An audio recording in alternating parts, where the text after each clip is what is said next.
All right, let's see if this And now we're is this live. even showed up.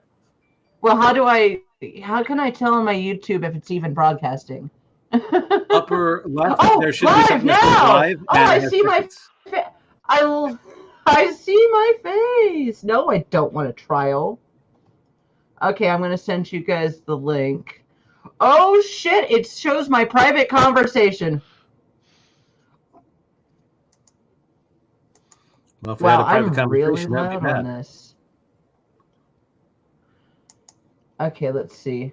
Here is, well, it's going to show me, here is the link. Let's start doing the, how do I turn this down? It's saying I'm too loud.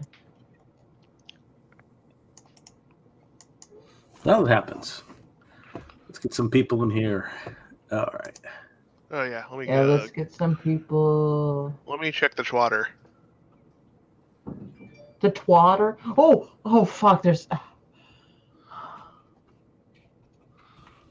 get rid of echo cancel. No, not my webcam.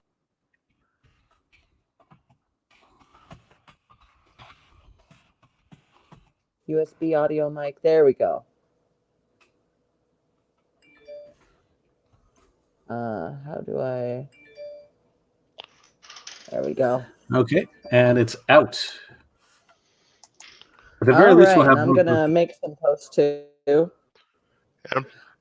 Jay and Wayward, introduce yourselves while I'm on my phone making posts, because you're gonna obviously see me with my eyes down. Okay, Wayward, you want to go first?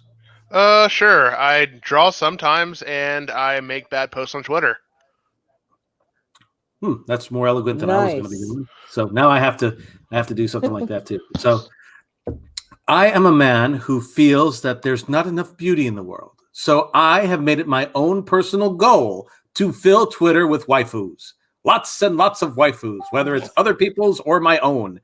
If they all of a sudden ban waifus that are like, that are copyrighted, then I will make my own and I will just flood it with waifus. I said that too many times. I'm sorry.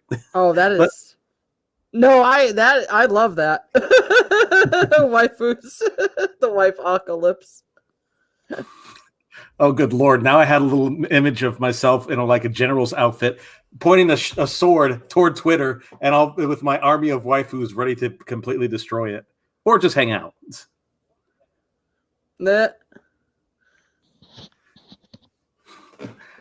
seriously, I'm just. Oh, sorry.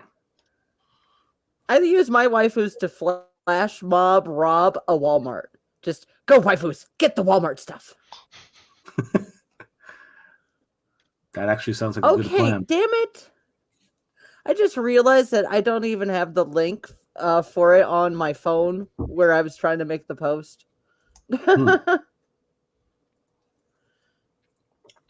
Please don't do that, Daisy.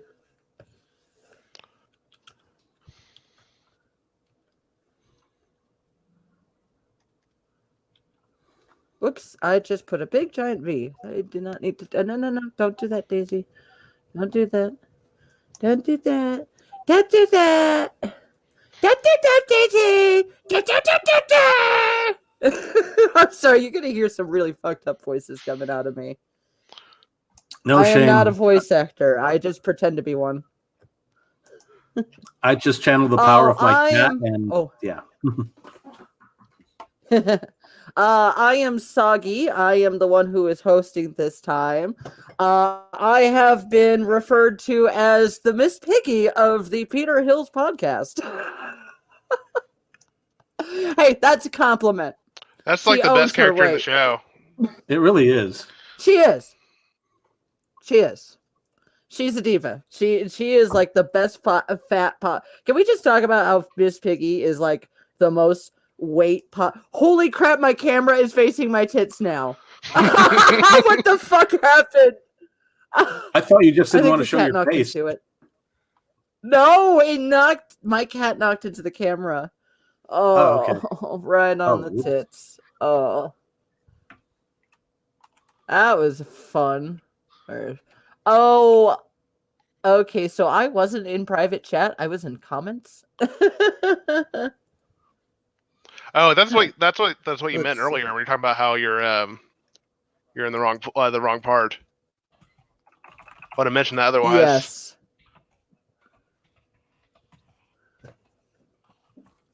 There we go. I did it as the pin. Oh, let's see.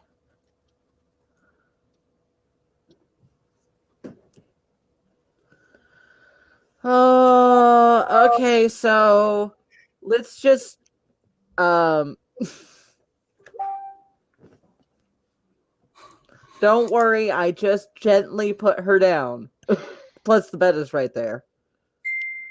No, See, Cat's that's what happened. She walked. Yes, she Okay, walked by the and she camera's down smacked it too with low her now. tail.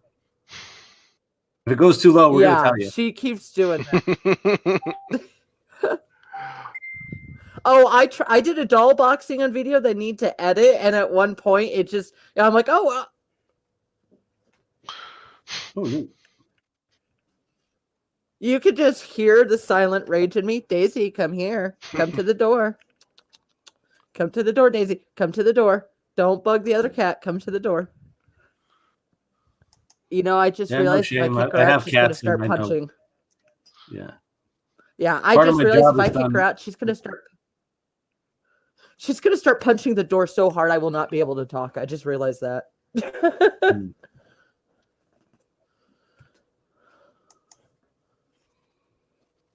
Oh, there we go. We can get some of the nerd paraphernalia.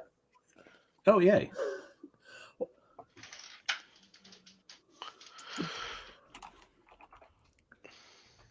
Oh, thank you, Emily. Aw, Emily, good to see you. Thank you for coming to the stream. You are awesome.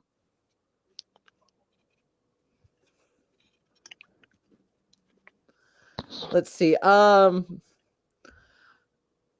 Because I keep turning my head this way, I'm doing that. There we go.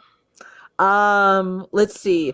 So I decided to do a poll for Twitter to promote the Peter Hills podcast, which did not happen. And I dyed my hair. So I was like, we're going forward anyway. So welcome to this side. So this is the emergency show when the Peter Hill show doesn't happen. This is Saturday night. What is it? Soggy Saturday night, or wait, Soggy Saturday live stream, because Soggy stream sounds too nasty. Or we could call it a Soggy Saturday night following the Soggy. Guest star Jason Wayward. And now here's your host, Miss Soggy. She is so cool. Oh, welcome everyone. Now I became a redhead. Erasure of redheads in Hollywood and comic book adaptations. Yay! That's tonight's subject. And that's what I'm going to be. Such a heady subject too. Yeah, Yes, now it is. let's just say I dyed my hair for the fallen redheads. Can I talk about my favorite erasure of a redhead story first to Please. open, and I'll get to you guys about new news about it? Okay. So I remember during Spider-Man Homecoming and all that, and I just kept going like, hey, I don't mind mixed race Zendaya MJ. I really don't mind. She's fun and sassy. She's still sassy. And she's still kind of a popular girl, but in a different way. But she's not a redhead. Then I saw her doing interviews. In the interviews, she has red hair. And she's amazing. Okay, now I'm going to Google this Zendaya red hair. Yeah, you know, I she never looks saw. Great, and I'll let you on screen. Never saw those movies. Go on, Wayward. I was gonna say I never actually saw those movies. I still haven't. I don't even know. I can only comment on her. Isn't she a whole different character? Actually, I did hear she's like the MJ stands for something completely entirely than Mary Jane. So she's like definitively a different character. I'll tell you. This is where we're gonna get into it. I found out why she's not a redhead. And I found out why she's a different character, in fact. Oh, Turns out it's one of these. It's legal in Disney and Sony's No, I'm not. In Disney's and Sony's contracts for Disney to do Spider-Man and to put Spider-Man in the MCU, they straight up said that Disney and the MCU was not allowed to use anything from the Spider-Man comic books that showed up in the movies. So they were not allowed to use any of the iconic comic book imagery. Yeah. That's why we have MILF Aunt May. That's ridiculous. What's the point? Oh, by the way, I think I found brand confusion because Sony still wants to do their own. Do the Aunt May movie? They're gonna do it? I want to see that. Let's Probably. do it. We talked about the Spider-Man Aunt May. She's amazing. Oh wait, she is in Spider-Verse. Oh, here, J-Step, I'll let you in. Yeah, I found the red hair. There we go. Yeah. So there's this. Amazing. And then there's this. Yeah, she just oozes she oozes classic MJ in these images. Yeah, especially with the outfit. So it feels very 70s. I like it a lot. Yeah. Very like she's on her way to work at a fashion magazine. Or acting. Is she an actor in one version? She was an actor in the movie in the the original movies. But she was supposed to be a model, from what I understand. I really didn't read too many Spider-Man. I've read here and there, but I never have done a deep dive into the series. Well, in the original comic, keyword is the original comic. She was an actress. So, in fact, one of the arguments that they had was, I think MJ was supposed to go topless or nude or something like that in one of the scenes, and Peter had a problem with that. So that was an issue. In fact, in the new Mary Jane that came out, she was making a movie in Hollywood. And ironically, it had very much Spider-Man elements to it. It was actually a pretty good comic run too. So, anyways, just wanted to show that. Is that the Nick Spencer one? Whoa! What the hell happened? Oh, I think he. Okay? I don't know. Maybe his internet went out or something. Oh. Maybe. Here he is. Yeah, chaotic. Uncle Ben doesn't say it. One of the villains, I think, says it to him in the first movie. Really? Wait, what's this? Oh yeah, because he wasn't in the movie, but that's weird. They give it to him. You think they at least do the one of those Batman go backs to whatever he did. It's every Batman movie pretty much will always have a go back to his parents died scene. Even the Schumacher ones did that. So you think they'd at least do that there, but I guess they can't actually use Uncle Ben. So not allowed. He's iconic imagery. Yeah. They're not allowed to use iconic imagery in Spider-Man. He was in one issue. That's so I'm gonna let you know. I'm gonna let you know right away that MJ, that the Zendaya MJ, she has some traits from a Miles Morales friend. And the dorky boy, the fat Asian boy who follows Peter, he's from the Miles Morales comics. I do remember him because I remember trying. Homecoming has Miles Morales elements. Huh, neat. So yeah, that's why it's a legal issue. Sony's boo, we want to still do our own Spider-Man. You can't use a redhead MJ. That will confuse the audience. You can't have an old Aunt May. It will confuse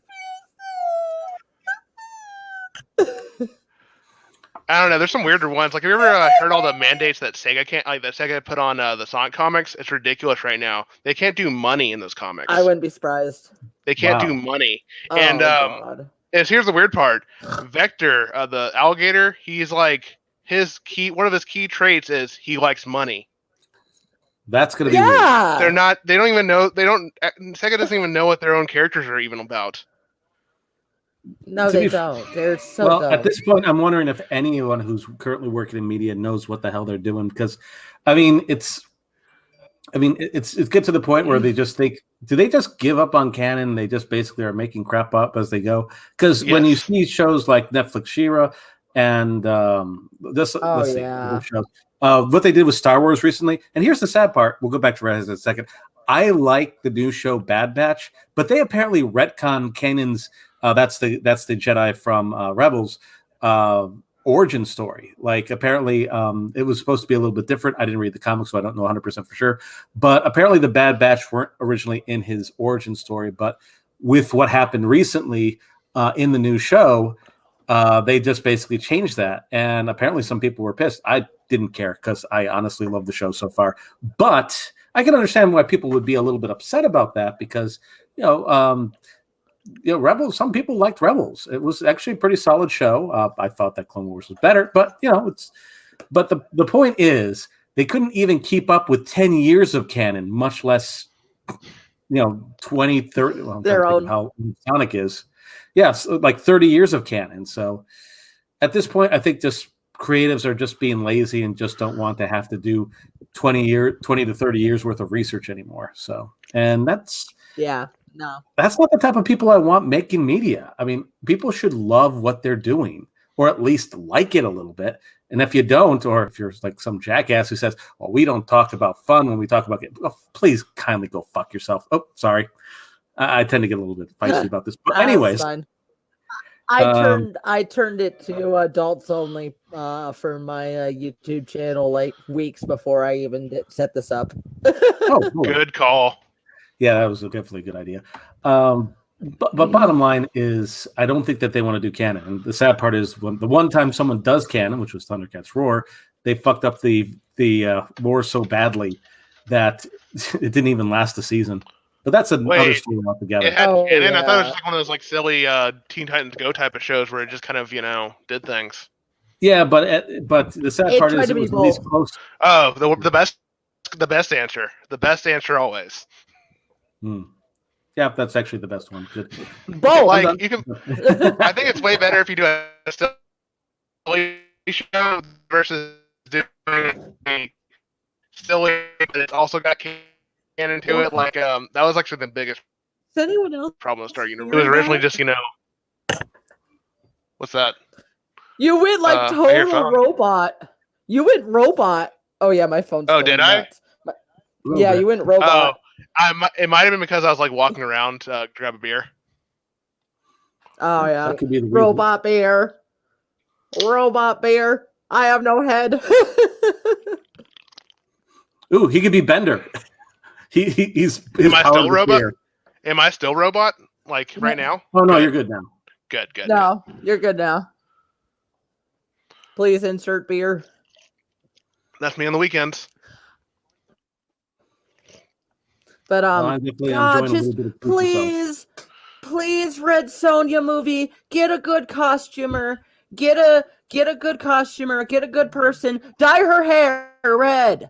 Yeah, dye her hair. I really think if they just dye her hair red and then also make a good movie, that's gonna be the main thing is make a good movie because I don't believe in most people making good movies.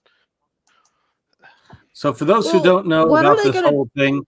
Maybe some people might need a little background on this because some people might not know about the quote unquote controversy that's going on with this. So, of course, the easiest way to describe this, if I may, would be this. So you remember the whole trope of a girl with a chainmail bikini who basically kick everyone's ass? Let me show you who that actress is, or let me show you who that is. Okay, yeah, actually, it's gonna be the weirdest thing too. They're not gonna do the bikini. They won't do that. Oh yeah, trust me. The actress that they chose is going to be the least of their problems. No, they went back to it. They actually went back to this outfit for whatever the last run was with Dynamite, where she was like. The comic they're keeping it in because they tried to get rid of it, and the sales tanked horribly, like to the point where, well, I'm not sure if it was horribly, but the sales did very bad. So they went back, and sorry. I have a question about Red Sonja. Okay. Does she still have her rape revenge origin? That's that's a little bit tough to say because I mean the recent run that happened, Mark Russell retconned a couple things. So the honest answer is they, at least in terms of the recent run, they didn't really go into that. But there has been. But in the previous one, it looked like it was the rapey one. Yeah. I feel like they would keep it. Yeah, because I know the movie, the book. Maybe another family because just it's such a brutal thing, and it's so hard to do, and so many comic book artists are so bad at it.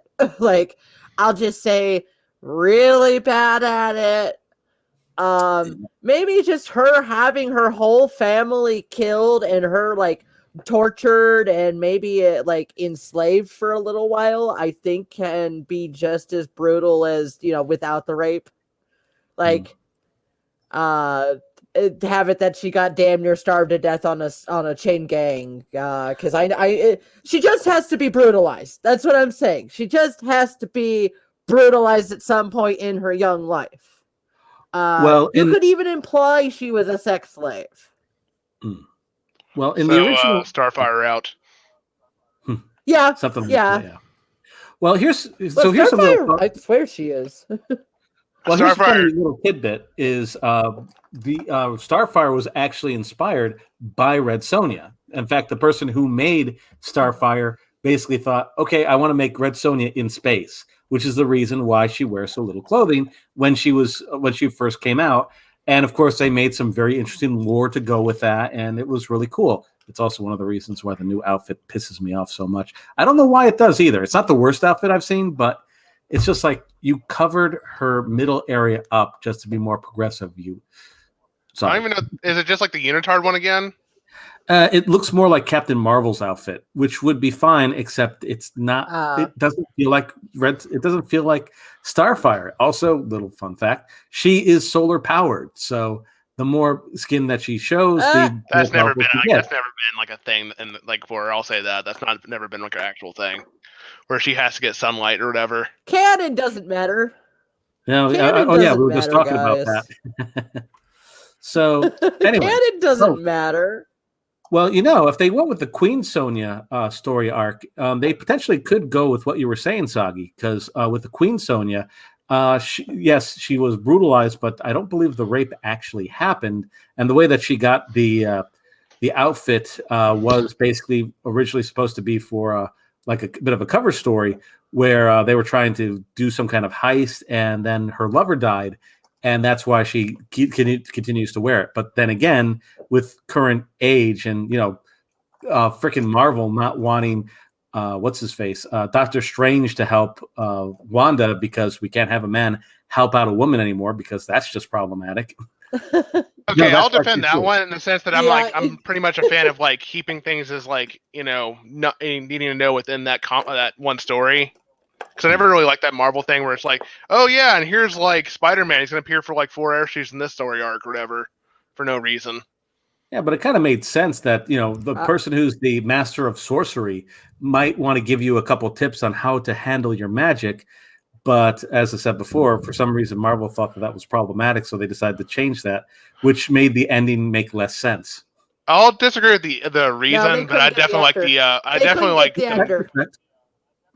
I definitely like them just keeping. They probably couldn't get the actor. No, they actually confirmed that the director actually went out and said that it was because of him being a white guy. Yeah. Yeah. What was I gonna say? I'm so sorry. It's not like it's Stan Lee taking an artist who specifically made art with a woman being independent and Stan Lee writing 1 million paragraphs to make it somehow a man did it. There's a big difference between going, hey, dude, can you give me some help between, Stan Lee retroactively changing a pattern of a panel of Jean Grey saving the X-Men to Professor X instructing her on saving the X-Men. I will say I didn't like where she became like I was gonna say I didn't like how she became like they had to go out of the way to be like even stronger than the Sorcerer Supreme. Like, oh wow, you just had to throw that in there. Wait, did they actually say that she was more powerful than Sorcerer Supreme? Yes, when they're like hyping up like who the Scarlet Witch is, which I was super confused because I didn't even realize they never called her Scarlet Witch in the movies. Yeah, Scarlet Witch, technically she probably is more powerful. But I thought you were talking about Agatha. Not real. I mean, he has more skills. Let's put it that way, like more moves. Well, anyways, sorry. So we went a little off topic for a second. So going back to Red Sonja. So this is the original design. Everyone probably knows the chainmail bikini, and this is who they want to play her, which in itself isn't necessarily a bad thing because she played really well in Ant-Man. I thought that she was a very compelling actress. I thought that she did the work well, but it's also telling the fact that they didn't try and go for a redhead immediately, that this is the route that they decided to go. I feel mixed about it, but there's more to this. But I want to give everyone else a chance to talk because I have been talking way too much. I don't have anything really to add until they show her. If they show her costume off, then I'll have something more to say. But I really don't, because I don't really know, because they might do her hair right, and they might actually do the bikini. They won't do it, but they might. They need a good costume designer. Maybe a chainmail dress. Like if it's a micro mini. Like actually, I think the one from the '80s movie was in a micro mini dress, if I remember. Yeah, I think that's true. It's been a while since I've seen that one. Yeah. There it is. Brigitte Nielsen. She actually doesn't look like her at all to me. That movie was bad too. No. Oh, it's bad. So bad. I know it's bad, but I still enjoyed it. Fair enough. I mean, I liked the original Conan movie a lot. That was good. Okay. That's a good one. See, that's what I mean. You just need suffering. And Chaotic was saying it too. You just need to suffer. You don't, because I'm just gonna say it like I'm a different kind of survivor, but I'm a survivor, and I'll just say, rape brings it to a totally more level. That's like, oh, don't. You could get across suffering without the rape. Well, for what it's worth, for better or for worse, because of who's going to be directing it, I don't think you're going to have to worry about that. Because that's one of the things. Here's the thing. As I was saying before, I think the actress potentially could pull it off. I wasn't exactly a big fan to hear that she's not a natural redhead, but, was Brigitte Nielsen really a natural redhead? I don't even remember. I do know she was blonde in... No, she's more blonde. Same actress. Yeah, I think she was originally a blonde in... what was it called? Beverly Hills Cop 2, awesome movie, by the way. So, they can maybe dye her hair, and we've seen that she can fight. We've seen that she can do stuff. I'm more worried about who's directing and who's writing it. Have you heard of who it is? Nope. No, who is it? Well, I keep forgetting the person who's writing it, but the person who's writing it has no swords and sorcery or even fantasy anything underneath her belt. And the person who's directing it is a person named Joey Soloway. What? Well, let me show you. Joey Soloway! You directed with Sonia? Your mom's worried about you. Give her a call. I went over last Sunday night for gravy. So just to give you an idea. Mother. Oh, that's Joey. Yep, call your mother, Joey. Well, to give you an idea about her... to give you an idea of this person's, because I have to make sure I use the correct stuff. That person's main thing to fame was transparent and 6 feet under. Pretty much everything else, I'm sure you will probably never heard about. Which them in themselves are not necessarily bad. No, those are good. Those are good. Yeah, but they're also nothing even remotely close to Swords and Sorcery of Fantasy. Yeah. So the fact, that's true. Yeah, that concerns me, and also hearing that they want to try and make Red Sonja for modern times completely concerns me a lot more too, because it's like, oh God, and this is the person who's going to be doing it. That sounds as bad as the Barbie movie with what was it? They want to do a Barbie movie with who was it? Amy Schumer. Oh yeah, what was it? Yes, it'd have been unbearable. I wish it existed. Just what the hell was that? Yeah, I don't think it would have the problem with that was a real person. It would have been like commentary on the Barbie brand. That's probably why it got stopped. It's just like, oh wait, no, that's not going to make us look good because that's like everything we're about is what you're making fun of there. Can I? Oh my god! Can I talk about doll drama? I just got into dolls. Like I also just literally bought an LO like an OMG doll. No joke. These dolls have nipples on them. Wait, for real? Oh, okay. I'll turn off the screen screen. Oh Wow. no, that's What kind of doll it's is heavily that? inspired by our OMG Surprise by MGA. They were the ones who did Bratz. They're about to get into a lawsuit with Mattel, so they might these girls might get halted. Some stuff might get halted because, like, yeah, Barbie's trying to copy them, like with us wording, packaging. These dolls like took, but yeah, MGA Toys. I'm gonna start collecting these and the Rainbow High dolls. The Rainbow High dolls will not be affected by the lawsuit, but the LOLs could be because MGA is claiming that Mattel has been like spying on them and like been copying their names to create brand confusion. Hey, I was literally talking about that with Sony and Disney, but now we're talking about someone intentionally creating brand confusion.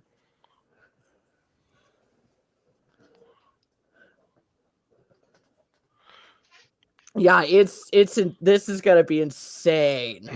Like MGA Toys, Mattel, throw down, Barbie versus Brass again. These are really cute though. Dude, they kind of remind me Mattel. of. Oh, are you looking at them? Yeah, you guys can pull up. You can pull them up and. I can pull them up on the screen so the audience can see. Oh, you definitely should. Yeah, they kind of remind me of what's her face, Lauren McFroust or whatever her name is, the one who did My Little Pony. It reminds me of those, like in the eyes. Yes. Yeah. Well, what's interesting about these dolls is the very first line: no white girls. There was no white chicks in the first line. It's like nice. Wow. They're heavily they're heavily pop culture inspired. Like the girl behind me, Katie K, super Ariana Grande inspired. Everything about her is an Ariana Grande detail. Yeah, like I said, I can share the screen with you guys. I don't see any of you guys with one up for me to share. Go for it. Yeah, you might have a little better idea of what to look for in this case. Oh, me. Oh, okay. I'm sorry. Me dumb. Me very dumb for a second. Trust me, we all have our moments.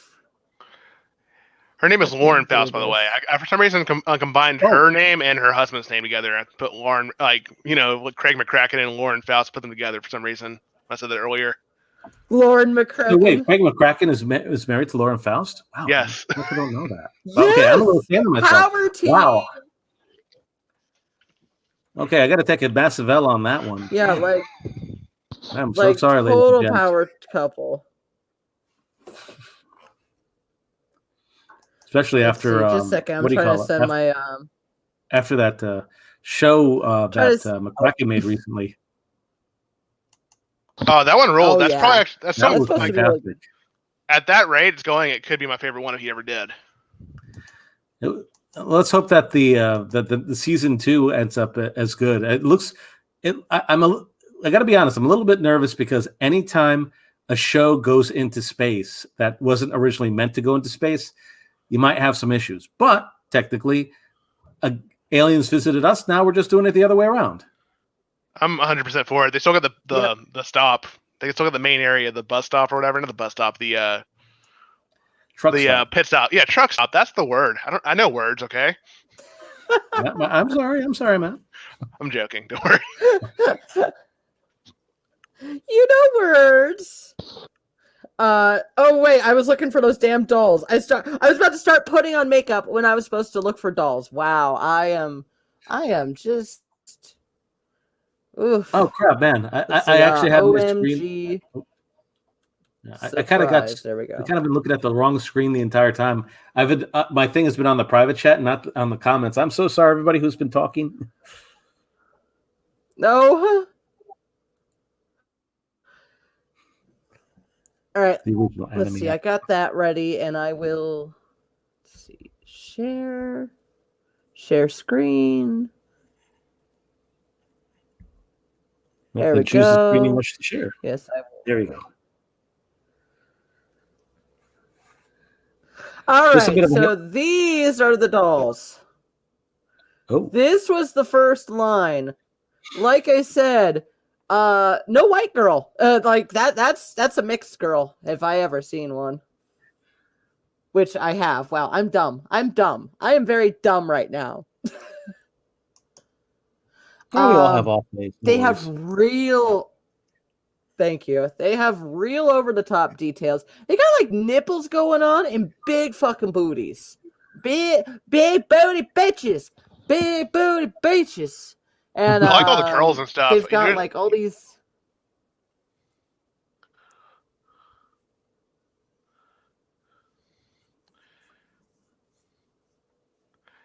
What were you saying, Wayward? I was gonna say like like all the curls and stuff, and they got like all the different kinds of hairs. Like usually like I am used to like just seeing like with like dolls and toys and stuff like that. You get like the one generic black guy or girl hair, and that's it. So this is like a cool diversity to it. OMGs. Yeah, oh yeah, they're all about yeah, here's the music line. They have a country girl, they got a hip hop girl, there's the pop star Kitty K, Ariana Grande. This one is like if Madonna and Cyndi Lauper got into the chamber from The Fly. I'm with it. Like her jacket her jacket has a reference to Desperately Seeking Susan. The packaging on these dolls are made in a way for adult collectors. These are they're made for adult collectors in mind. I'm going to let you know that right away. They're made for adult collectors in mind. You kind of like how the He-Man toys are for adult collectors, right? And those are selling really well, by the way. Yeah. Yes. And there's like that whole that Unicron toy that happened where it's like a giant transformer. It takes like 4 years to do it. Yes. Oh, wow. The $1,000 transformer. Not gonna lie. Sorry. I was gonna say if I was rich, I'd have it. Sorry. Yeah. Okay, now I need to look this up. $1,000 transformer. You got to see like the speed up video of like it being transformed. It's ridiculous. You want me to type that in? Please. All right. Whoops, not 1,000-piece puzzle. 1,000 owner.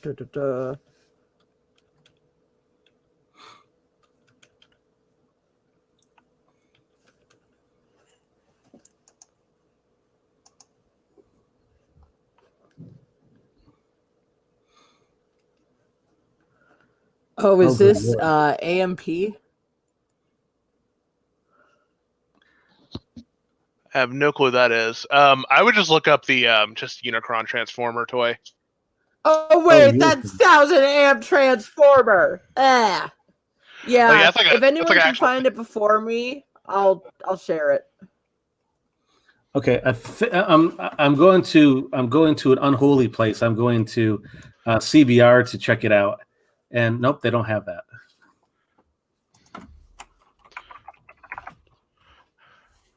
Hey, occasionally they write something good. If it's just like an informative piece, like about a toy or something like that, you can always trust that.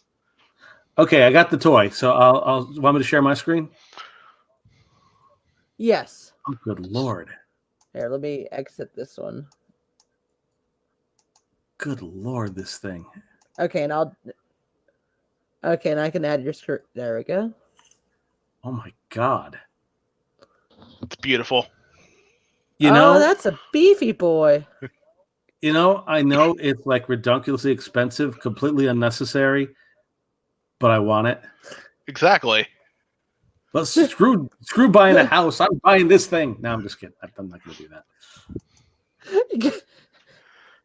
I'd only get it if I could live in it. Wow. I can't believe they actually had they actually made this. I think it had like a Kickstarter or something like that, right? I can't remember. Yeah. Well, there's definitely some cheapo versions. Oh, those don't count. That's terrible. I don't know. If someone made it themselves, that's pretty impressive. If someone just made that in like their spare time, that's pretty impressive. But if that was actually being sold, that's terrible. I'm gonna let you know why crazy shit like that's being made. I found out that China. So people keep saying China has a growing middle class. China has a growing middle class. I found out that so let's say the middle class makes over $100,000. Turns out China's growing middle class is bigger than America. Oh. It's more than the population of America. So yeah, like that's why this sort of shit is also being made. It's not just American capitalism, it's Chinese capitalism too. Which is kind of ironic. And they love their toys. Yeah. I know. It's so weird. So weird. Communism, you failed. Yeah. So chaos. I hope I'm saying this. The chaotic intention is mentioning that J. Scott Campbell's Fix-It picture is currently bidding for about $6,800. Wow. Love it. So something he just did for spite he probably did that picture in a day. Oh my God, he made 7K shit post. Yeah. Wow. So anyways, we do look at our comments every so often. So I just want to make sure our comment peanut gallery over here knows we see you. We see you. We care. We will respond and we will talk to you and we will give you a hug if you need one. Yes. You don't even have to pay us tonight. I scratch my nose. Not tonight. Yeah, you just get to see the $1,000 Unicron. You don't get to touch it yet. You just get to see it. Sorry, I just want to put this up for a second.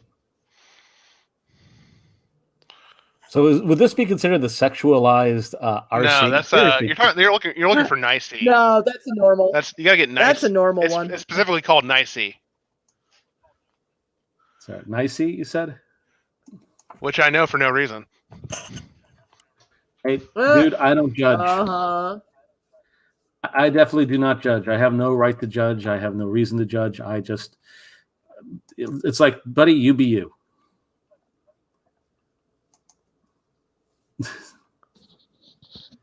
There's definitely. I do like those though. I particularly like the blue one from the Transformer Prime. She was cool. Oh, I love that. Oh yeah. That is pretty. Oh, here's the toy throughout the ages. I wonder if we can get a bit. No, that's a tiny ass picture. All right, here's one. Oh yeah, she was like a car in the original show. I forgot about that. Yes, she was.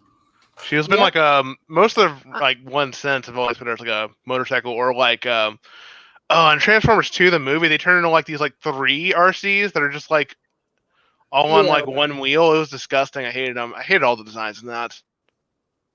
And people wonder how we get. Oh, you want to know what's worse about that? Watch Lindsay Ellis's video called "The Whole Plate," Michael Bay's Transformers feminist film theory. Because holy crap, Michael Bay was like, "Oh, we were gonna do RC, but the audience would have been like, what? A girl robot? I don't understand." Wow. I do remember that. I do remember that quote going around. Then like in 2 we had the super racist like black robots. Oh yeah, because that apparently was fine, but they're black? Wait, I thought RC was in it though. I thought she was in there, but they didn't talk. There were 3 of them, and they didn't talk. Yeah. Women don't get a voice. Lindsay Ellis had a great explanation on male gaze using that movie. The fact that Megan Fox is actually a 3-dimensional character, but you would never known because the camera's jammed up her fucking cervix the whole fucking time. I remember that. I remember liking that a lot when I was 14. So is this the one you were talking about? I can't. Oh yeah, see. There it is. That's the way Wardward's talking about it. Yeah. So this is the problematic RC. Nicey. How can it be problematic? It has nice in the name. Oh boy. She's very nice. She helped me with my groceries. She watches my mom all the time. Mm-hmm. She helps my weed. She helped me grow weed. Very nice. I think she does look cool though. You know, people acting like that's like the official one though. I think that's the dumbest thing ever. If you people keep doing it. Oh yeah. This is Oh, like they do that shit all the time. I hate it. It's like going to those like Bukiya or whatever they're called, those figures for the DC comics and all that, and be like, I can't believe they made this the official one for Captain Marvel. I'm like, no, you just bought the wrong statue, you dumbass. Yeah. I Which swear they statue? made. I don't know if there was one for Captain Marvel. There's plenty of Koto Bukiya statues. I don't know if they made one for her. Oh yeah. I know there is a sexy one for her, did. but I don't know if it's Koto Bukiya. There's a Miss Marvel. Oh yeah, never mind. That one's I don't pretty know if cute. there's Oh, a wow. That Captain. one's Oh, cute. That there one's is. cute. There is. That Wow, one's she cute. looks Oh, good. cute. Can we have this Captain Marvel? Nice. That's please? how you do it. I still don't like the jumpsuit. I really just do not like That's the how you costume. do it. Like, I fundamentally do not like it. I'm But okay with it. It's okay. I wish It's they'd okay. if they'd flip around the red and blue, it'd be pretty good. Yeah, if they went with the Miss Marvel version. Oh, wrong Miss Marvel. This is the Miss Marvel I'm talking about. Oh yeah, ideally, she just wouldn't exist to me because I don't like Carol. I'm just honest, I never liked her. All right. I don't know. I did like Carol, and then 2012 happened. I believe in Monica supremacy. It's real. It's a thing. That's fine. I wonder if they actually do have a Monica Rambeau version. They don't. Monica Don't know. Rambeau. I don't know. Someone might have made a statue, but Let's see. I don't like that costume Oh, that she has. I like the old Chaotic one. says there's a She-Hulk. I'm sure there. Yeah, I'm actually. Oh yeah, there definitely is, and it's glorious. What? I'm pretty sure This that one's hard show to find is now. She-Hulk? What? Yeah, this is the She-Hulk one. Pay no attention Oh, to, nice. to Hulk Oh, over here in nice. the wig. Oh, they actually made one of that. Who wants that? Yeah, Who's it paying sells for horribly. money? But this is the She-Hulk one. I'm so happy. My girlfriend actually got me one of these, but it was Starfire in the classic outfit. I'm just like, oh. Oh, really? Yeah. Those are kind of hard to find. Nice. Not super hard to find, but Yeah, here's the one that you got me. Starfire. It's just so beautiful. Oh, it's a really good one. Yeah. It like they all did with all the hair and stuff. Oh yeah. They got it involved, which she showed with Starfire. Oh yeah. And she just saw it one day in like a store, and she just bought it for me. And I'm like, you were the best. That is some A+ girlfriend material. Yep. Oh, sorry. I also like how they have don't they have like a girl version of like Michael Myers and stuff for Koto Bukiya? Yes. Please Which look one? those up. Those are the Chucky one's amazing.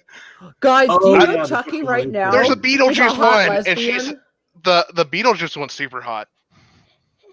So here's the Chucky one, and here's the Bride of Chucky. Oh, I love it. She's an icon. I love her. That's Yeah, an that was Amber cool. I love. I think her name's Amber. Is it an Amber? I think she is. Oh boy, we have some fun to do with that next. Oh yeah, that's definitely part of why I'm dressed. Doing a promotional photo just real fast. I mean, it's funny. This art team will do one of these on almost anything. I mean, I think there's like a Freddy Krueger one too. Yeah, there definitely is. I remember that being a thing. Let's see. Yep. Oh, yeah. There we go. That's pretty good. Oh, amazing.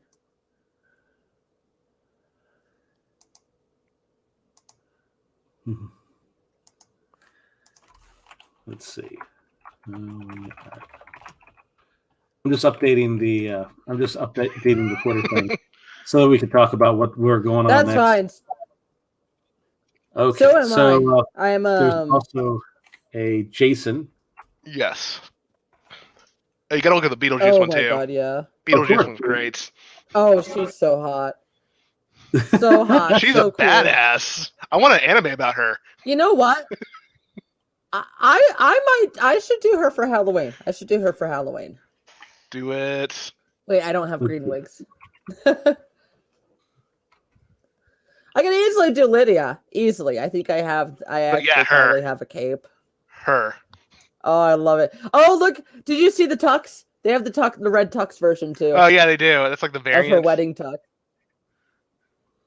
Oh, I didn't see the Of the tuxedo from the and then wedding. she has I really like how she has the book with her too on the other one. Middle? Oh. Sorry, this is like one of those movies I've seen way too many times. Ah, Yeah, the one with the book.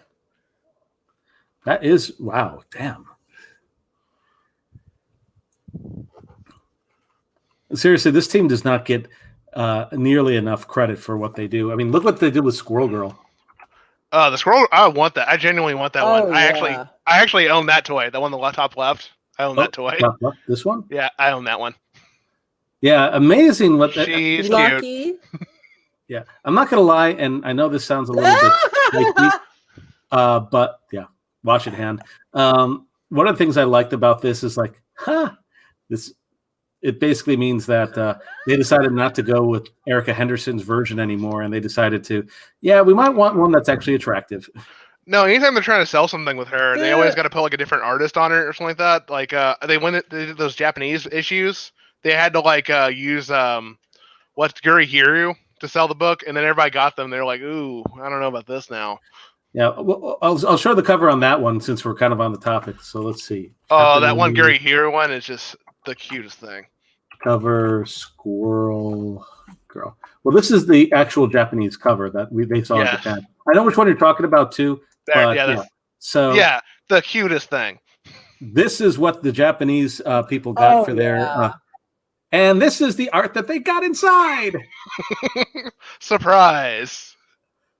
Oh my God! If people think that the American fanboys are bad, they have no idea. I read some of the Japanese comments when they were fresh, and oh my God, they actually went bad. I mean, it's like to the point where I think even the most inceliest incel would be like, "Oh, dude, you got to calm down."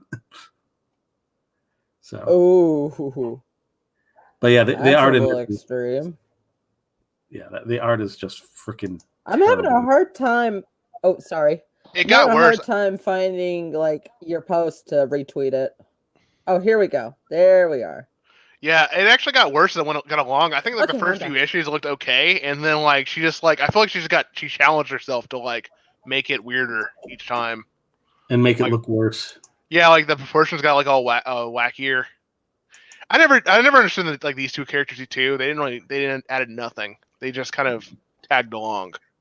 Yeah, and then after I think it was either 29 or 30, they switched artists, and the worst thing about it is it still has that same writer. That writer is clinically unfunny. Yeah, and they say that this is supposed to be for kids, but there's some of these have so much text to it. I'm just thinking, what kid is going to want to read through? This isn't even some of the worst stuff. This is not even the worst page, but just all that text is just like, wow. You know, you probably could have summarized that and actually took some time into, I don't know, the freaking background. Good Lord. Yeah, I can't remember the guy's name. His name was like something like something North. He's Ryan North. Yeah, he's worse than he's actually. I think Bendis really needs to like people need to chill out and Bendis. He's like the real deal. And he's like trying to be funny. That's the worst part about it. Actually, that's where it gets bad. She's trying to be funny. It does not work. And, like, see all these like little jokes on the margins. He always had like one of these per pages. It's so weird. And I'm sure that someone's going to come up and say, I'm sorry. Chaos Iteration says the inspiration in making kids illiterate. Teach them not to read. Hey, that's beautiful. Slim, what's going on? Today you can teach a child not to read with Squirrel Girl. Oh, do you want me to invite him in? Is he feeling good enough to come in? Let him go at his own time. If he wants to come in, he'll say, I'm sure. And if he doesn't, that's also okay. Okay. I know. The invitation is there. Now, one thing I do want to say is, while I know we were dunking on Erica Henderson stuff, but I do admit that Squirrel Girl's start may not have been one of the more attractive ones, but I'm just going to be honest. I give this a pass because of who did it. because this is Steve Ditko who did this. So I'm like, okay, you know what? You helped make Spider-Man. You did a lot of really great art. You wanted to try something new. I'm giving you a pass on this. I mean, it was someone else who wrote it. You gotta keep that. You gotta keep that in mind. Someone else wrote it, and he was just like, okay, you want to make a character who's basically a shitpost. Yes, I'll do that. Yeah, so totally giving him a pass on this because when you have something like this, it's just like, okay, you have not earned what Ditko has earned. Get out of here. No. Anyways. That's the artist I think I was talking about that Stan Lee was getting a fights with. Really? I don't doubt that.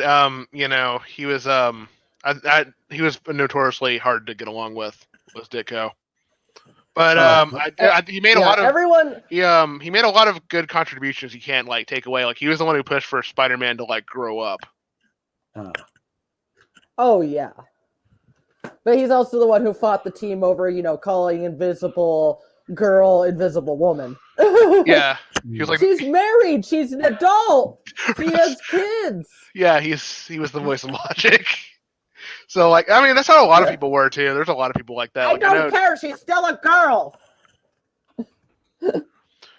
I've heard, stories about how, Roy Thomas got, chewed out by, not Roy Thomas, John Buscema got chewed out by, Jack Kirby for, because he, went with, a whole different layout for Thor, Asgard, that's the word. He came with a whole different layout where it was a lot more, actually how Asgard would be in the myths versus how Jack Kirby did it, where it's all sci-fi. And Jack Kirby got mad about it. And the thing, he apparently talked to him 2 years later, and he's just like, "Oh yeah, that was cool, actually." Nah. Basically, the point is you gotta not take these things too seriously. Yeah. Sorry, Mr. Slim does have a good point. That Ditko was always a bit of a weird guy, but at the same time, when you contribute as much as what Ditko did, I think you get a pass in certain things. I don't know. Here's the thing I'll say with Squirrel Girl is her being a joke character. The way it was a joke character, her joke was that she was a Mary Sue, and that was a joke. That was actually the joke. Mm-hmm. She just kind of showed up and she was like, "Yeah, I beat Dr. Doom. Yeah, I did that by myself." No, I'm not gonna explain how that happened. Because squirrels, that's why. Exactly. It was just they were trying to make a Silver Agey kind of character, and she kind of just shows up and just kind of whoops ass. Oh, I like her then.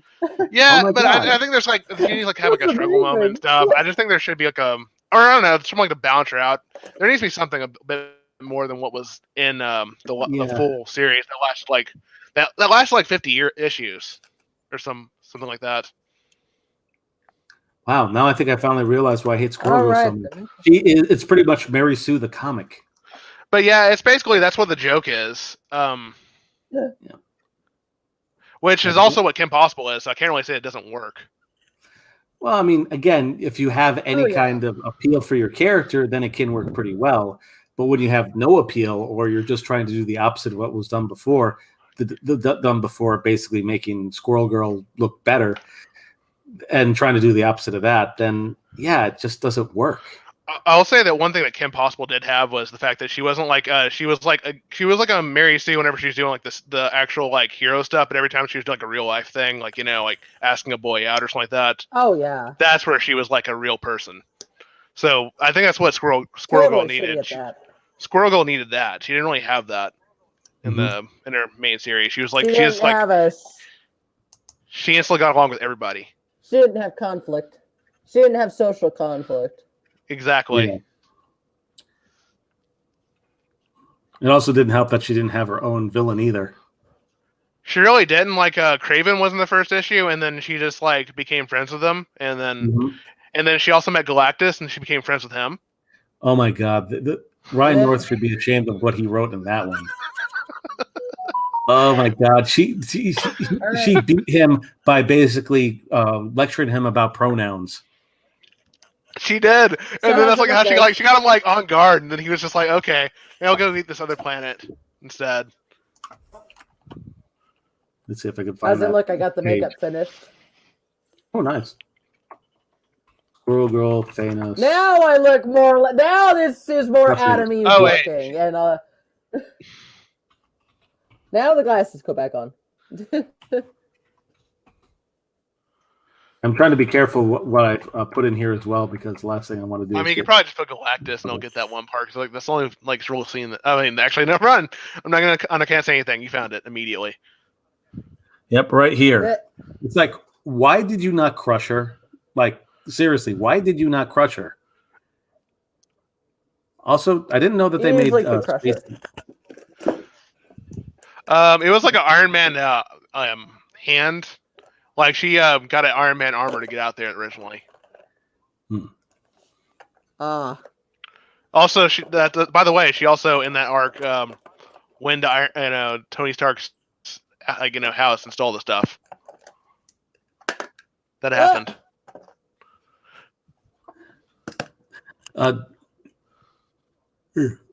Soggy, do you want us to focus on you for a second, or are we still talking about this while you're doing your thing?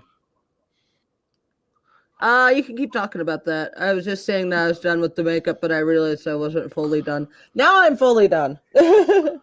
All right. Well, let's take a look at what we got. But right, so snap screen. All right, we got the Nice. hero poses. Vogue, Vogue. Can you do the flying pose? Everybody move to the music. Wait, with the ah, crap. Ooh. Hey, we almost had a repeat of me injuring myself there. That was an interesting one. Just don't break any glass again. Like oh my god, when I broke my bong. Yeah, that was horrible.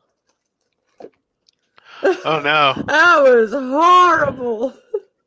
Oh, I see someone called Lenny Carl. I hope they're still here. I didn't say hi earlier. I didn't notice because my glasses were off. Holy crap, we got 5 people. Oh hello, my god. 5 people. Noise. Hey, for a first stream, that's not bad. Yeah, 5 people. That's amazing. Wait, idea for Squirrel Girl villain. A super powerful villain who's just terrible at taking over the world. Oh my god, she should face Black Villain from Tearjerker 2. From American Dad. Oh wow. Oh my god. I think that's the only way she might be able to lose. Because that villain is just so bad. Oh, I love him. The fact that he had pretty much Lex Luthor's plan from Superman, but he was going to use it with hair dryers. Yeah. Wait, what was this? You tell him, J-Step, if you want to. Like, didn't he use like, it's been a while since I've seen it, so my memory's a little fuzzy about that. But didn't he take like hair dryers to try and melt the polar ice caps or some shit like that? Wow. Yes. Was that what are you talking about? Yes. American Dad. Black Villain. Yeah. That's who she should face. Wow. Yeah, his name is Black Villain, and he's a cheapskate. He also that sounds familiar. clones American Dad. He also clones Stan's dead wife and makes her black. He makes a black clone of her. That was really weird. Yeah, I will say that was the better Family Guy, that show in general. I haven't seen it lately, but like. Oh yeah, it was the same team. That was the original team for Family Guy's first 3 seasons. Oh really? Yeah, so that's where all the talent went. Okay. Yeah. Yep. Like I feel like their characters kind of like fleshed out and got better, and then like as opposed to like Family Guys, they like fleshed out and got worse. I think this one person yeah. actually had like the perfect picture on that, like how they started and how they ended. Because they were like written to be like Meg wasn't like just like I don't understand like where she became like an ugly creature. Everybody, I'm like she was never that. Like she was like a normal girl. That was the problem. She was too normal. She was boring. I watch newer Family Guy and they write Meg like this loner creep, and I actually really enjoy it because I kind of was a loner creep. Fair enough. Usually this one episode where the whole gag is The whole gag is like, Meg, where's your buddy? You're not supposed to go alone without someone. Oh, goddamn, I can't see Meg. Like, the whole episode is they make it sound like, yeah, that Meg did something where she's not allowed outside of the house without someone, like, legally. I just remember the one episode where apparently she became a murderer that kills people while in a wedding dress or something like that. Yes, that's modern weirdo loner creep Meg. It's like, hey Meg, you're kind of a loner weirdo creep. What does this text message mean? Oh, yeah, this woman's gonna kill mom.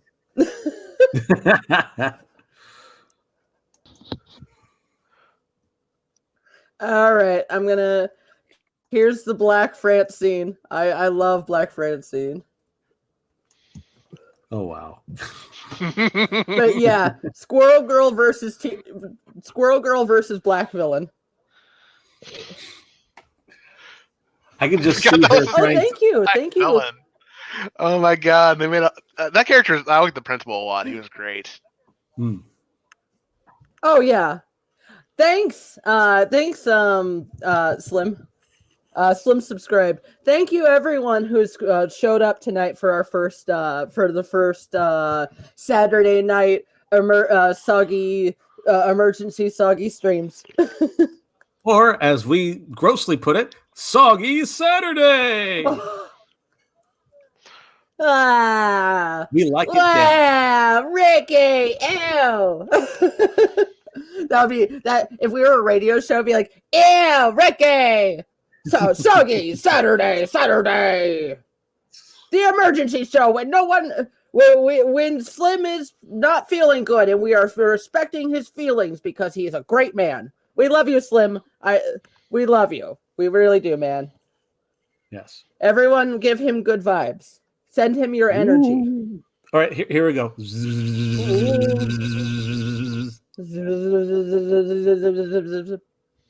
Okay, why don't they do a real Family Guy American Dad crossover apart from cameos and stuff? I don't know. I think it's rights now. Now it's a rights issue. Yeah, because I think they're mostly on TBS instead of being on Fox. Really? Yeah, they're no longer. The new episodes are no longer shown on Fox anymore.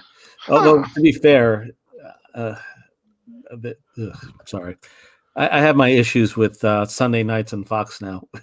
I just haven't cable in 10 years, so that's my thing. You are probably smarter than me. I was excited for the premieres, and then nope, NASCAR. Yep. My God, I just realized, are we like the NASCAR of the of the Peter Hills podcast? We might be. Wait. The way that we would do that is we'd have to talk about the same subject about 500 times. Oh, hey, no. Like, we just keep saying, like, rapid speed. We start saying it as fast. What the hell? No, this. Oh, wow. Oh. What the fuck? Okay, I did not see that episode. They got a car. It said, like, it was like, episode? I read that. Probably. I can't remember. He was like, yes. It was, I read the card. Stan, it doesn't say black face. It says changing the face of Black America.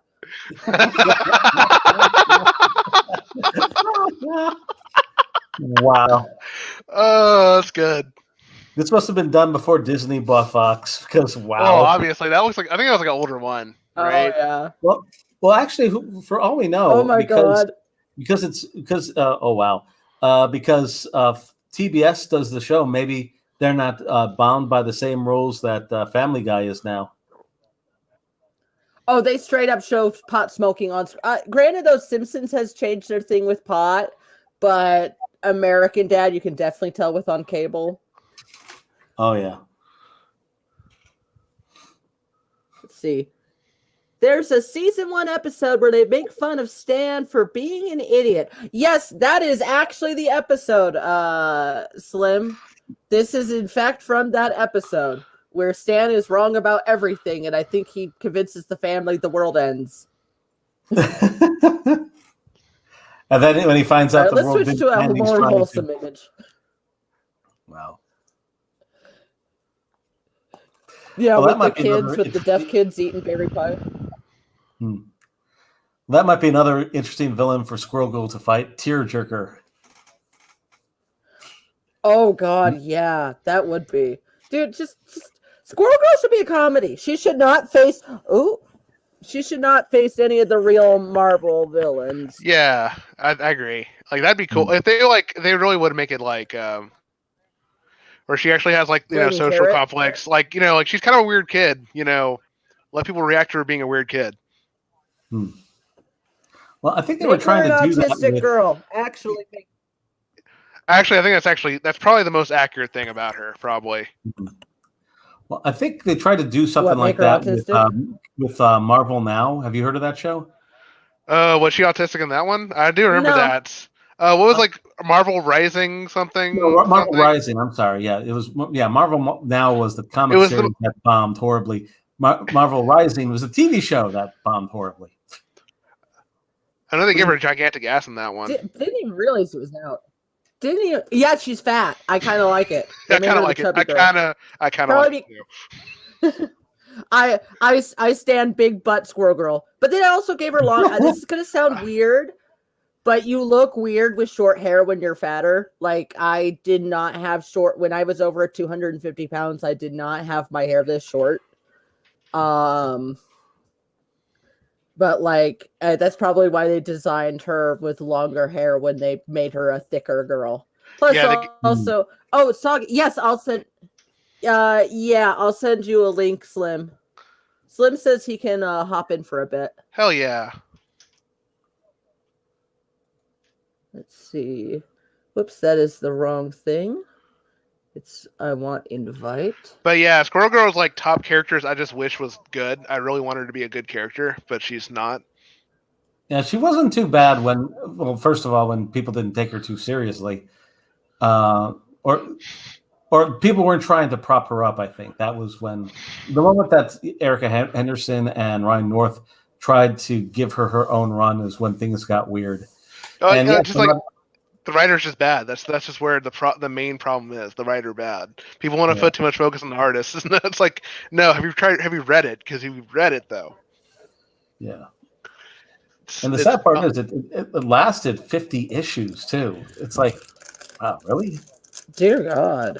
It I think I hear the first volume sold really well in Scholastic, is what the thing was. Yeah, but only the first volume. Yes, exactly. But that's also how Miss Marvel was too. To be fair though, Miss Marvel was a lot better at the beginning too. Miss Marvel was good. It wasn't. I wouldn't say it was good. It just was. It was decent, and then it stopped. Readable. Then it was very readable. You can see okay, now I can see where this can get better, but it did the opposite and got worse. Well, the moment that you could see it getting worse was the second trade paperback, because the first thing that happens is they get a far inferior artist to do it. And I tell you, if you want to get a good idea of how good or bad a comic is, 9 out of 10 times, take a look at who's doing the art. If the art looks like shit, there's a pretty high chance that the other parts are not going to be that good too. Now, there are some exceptions to this rule, by the way. Some exceptions to this rule would be Amazon's Attacks, which had great art, but the story was crap. And then there's Dark Knight Returns, which I was not a big fan of the art, but the story was great. Man. So speaking of things that have great art and the story's bad, I read Beef Rose, that Aubrey Sitterson's new thing. The art was fantastic. The art was fantastic, but it's mostly I'm gonna hate to say this, I just did not agree with his politics, and he's very upfront with his politics. And like he had like the whole story was the landlord was asking for the rent, and he didn't want. They were like, we don't have it yet, and the guy just like, and they just started having to fight him. He got like superpowers, and they fought him. Like, wait, so I disagree with them. They should pay their rent. Hey, Slim. And then they made a Beef Rose autonomous zone. Bye, Slim. So it's God. I will say at least like they were just kind of just like amped up so like the the characters were like over the top bad guys, but still it's just like once you really think about it, it's like I cannot agree with it. So that was like the main problem. But the art's great. What was it called again? Hey, Slim. Beef Bros. And hey Slim, what's going on? Beef- Beef Bros. Hey, sorry about like the whole canceling that. I just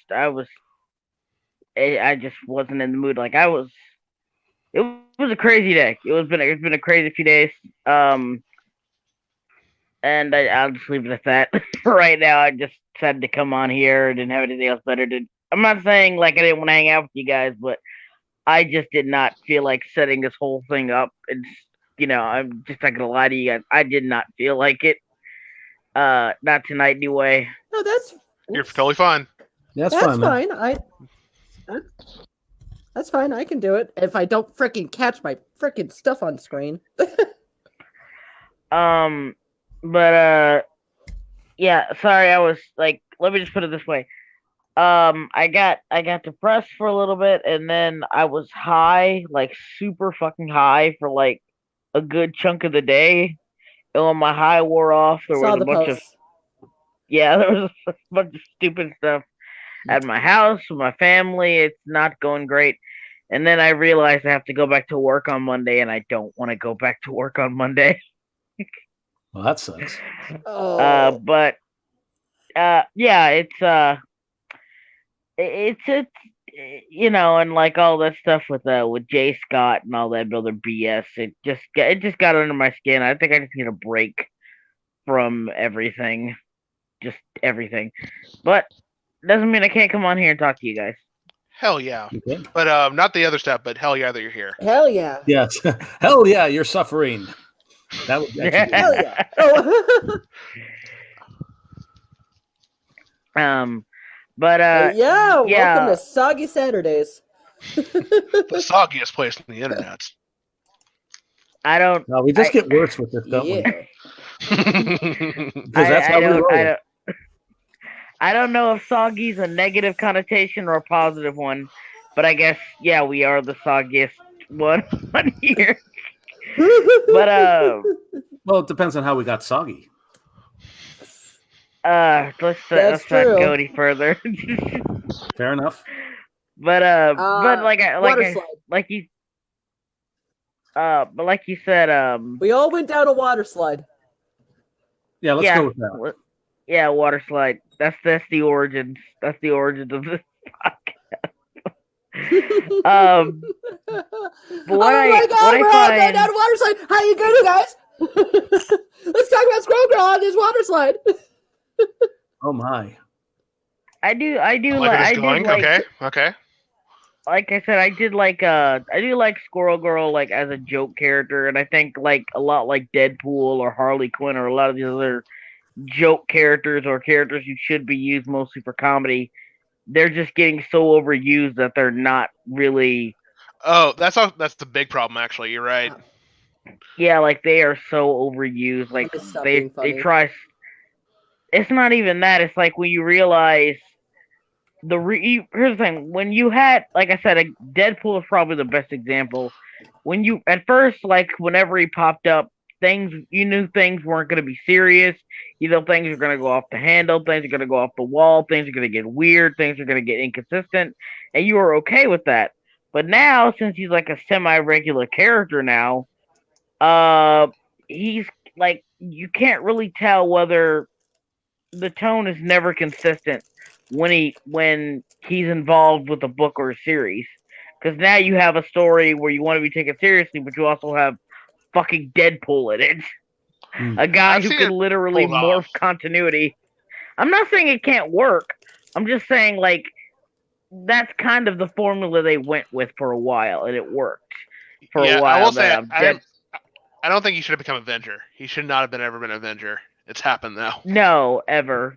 Like he shouldn't really be like when X-Force first started, he was kind of like the whole like third wall breaking shit didn't even really apply yet.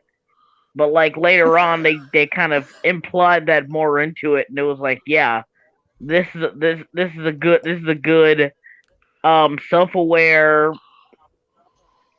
a funny character that we can use occasionally. Basically, Marvel got dependent on him. And both him and Harley Quinn had like too many series going on at once. They'd do their main series, which is already kind of pushing it, and then they had like all those weird ones, like where it'd be like Harley Quinn's like here's this extra thing where she's meeting Wonder Woman for some reason. Mm-hmm. I think people started really questioning the use of Harley Quinn in terms of how powerful she was. That one episode with what do you call it? Oh yeah, the Heroes in Crisis comic where she beat. And I put quotations, beat Superman, Batman, and Wonder Woman at the same time. And again, I cannot stress that quotation. Comic's not real to me. No, that is, again, like I said, it's Tom King. He doesn't care. He doesn't care. Yeah, he's not a real. He's not a real writer. Tom King wants to make movies. Obviously, he just doesn't have the talent to get into movies, so therefore he picks comics instead. Oh, so in other words, he pulled a Cuckman, didn't he? Or would that be? He thinks he's Zack Snyder. And I don't even, yeah. And that's not really a compliment, to be honest. That's not a compliment for me. I know it's gonna be a compliment to some people. He wishes one day that he could get the king cut. Yeah. You wanna hear something crazy? Go for it. So the night I spent in the overnight inpatient hospital, we watched Man of Steel. Oh no! It's so fucking bad. It's such a bad fucking movie. I watched Man of Steel in a crazy house. I felt like I was going crazy. Dear God, the snack sniper. I called him Zack Sniper. Oh yeah, I was all the crazies were laughing. They were all busted up at me. I pointed out the penis ships to them. I pointed out the fact that Zack Snyder is all about cool for the sake of cool, and his horrible quote. Everyone keeps telling me Nolan's Batman is dark.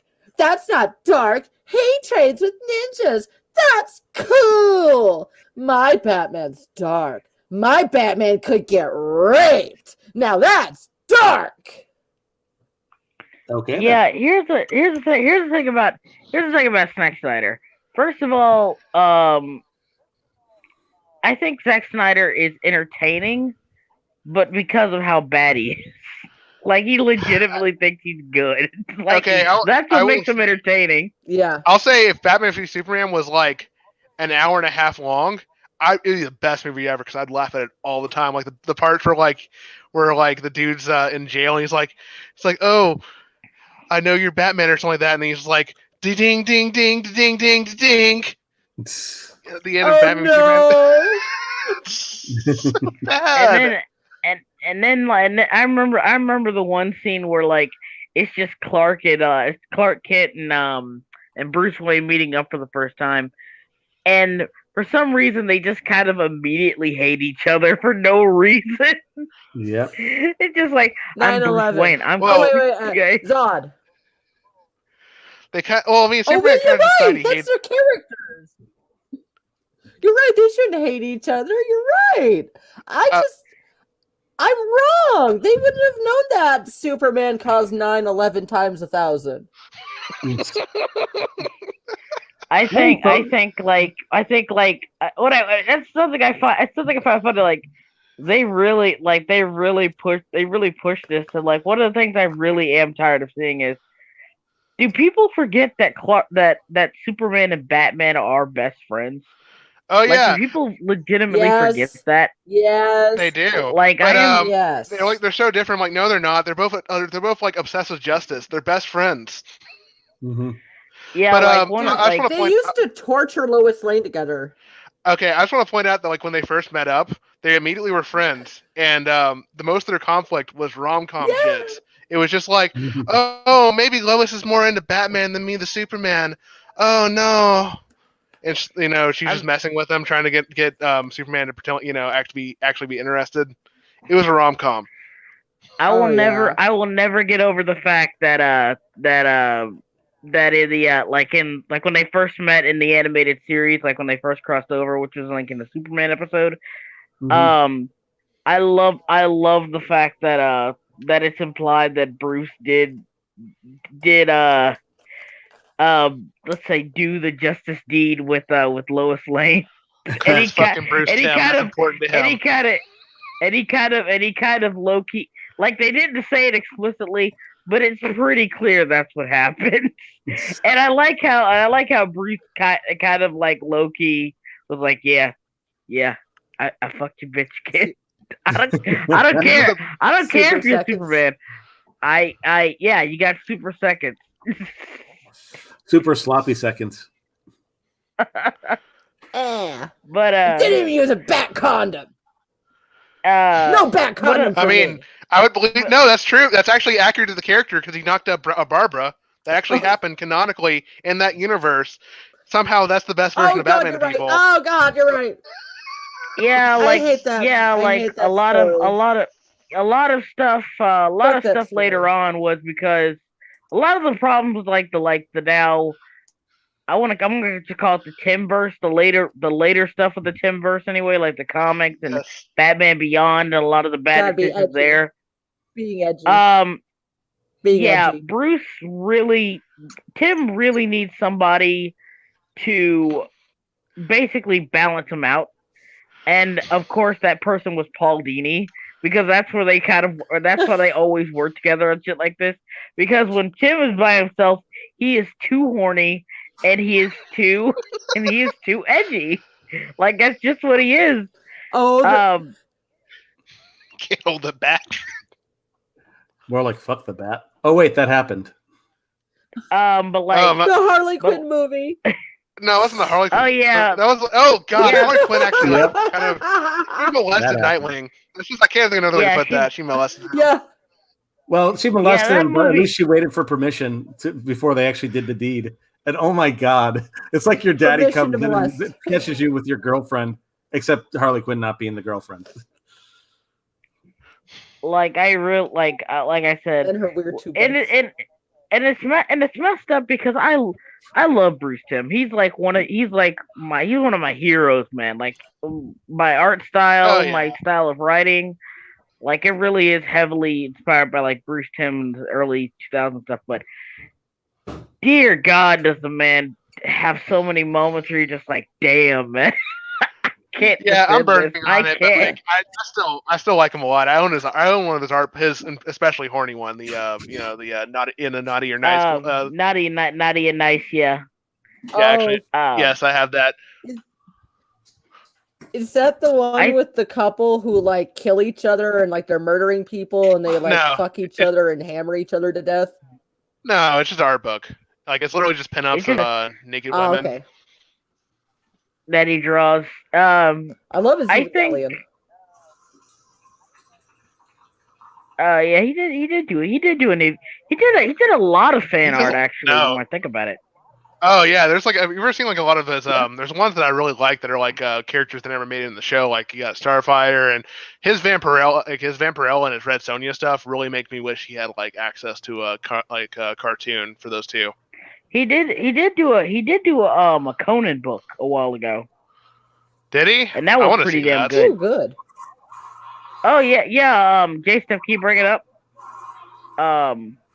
Look up Conan for Bruce Timm. He did a Conan comic. It's really good, actually. I feel like that'd be a perfect fit. Oh yeah, definitely. Is J Steph there? You okay, buddy? I don't know. Jay. Hello? I think you may. Jay. Hey, Jay. Talk about Red Sonja.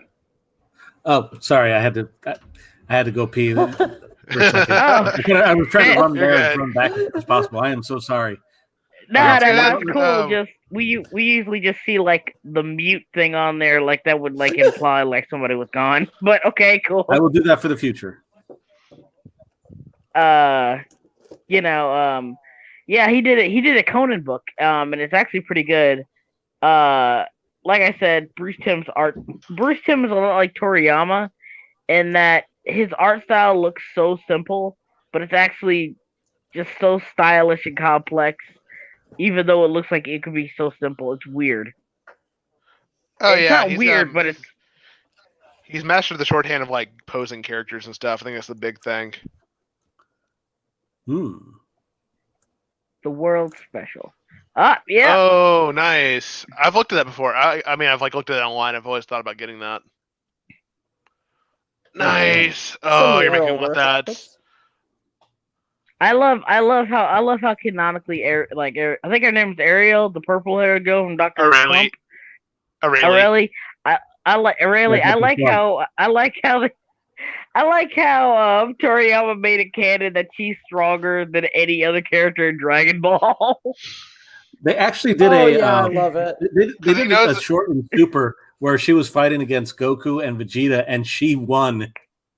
Because he knows that comedy characters win. That's just how he knows the laws.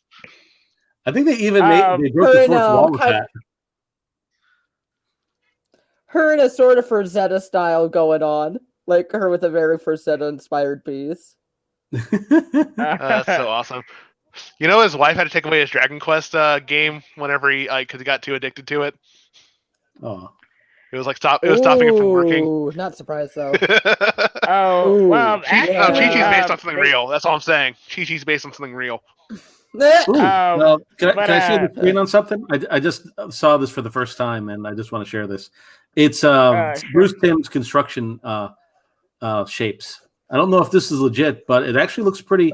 It looks pretty decently spot on. Of course, I'll share it. Okay.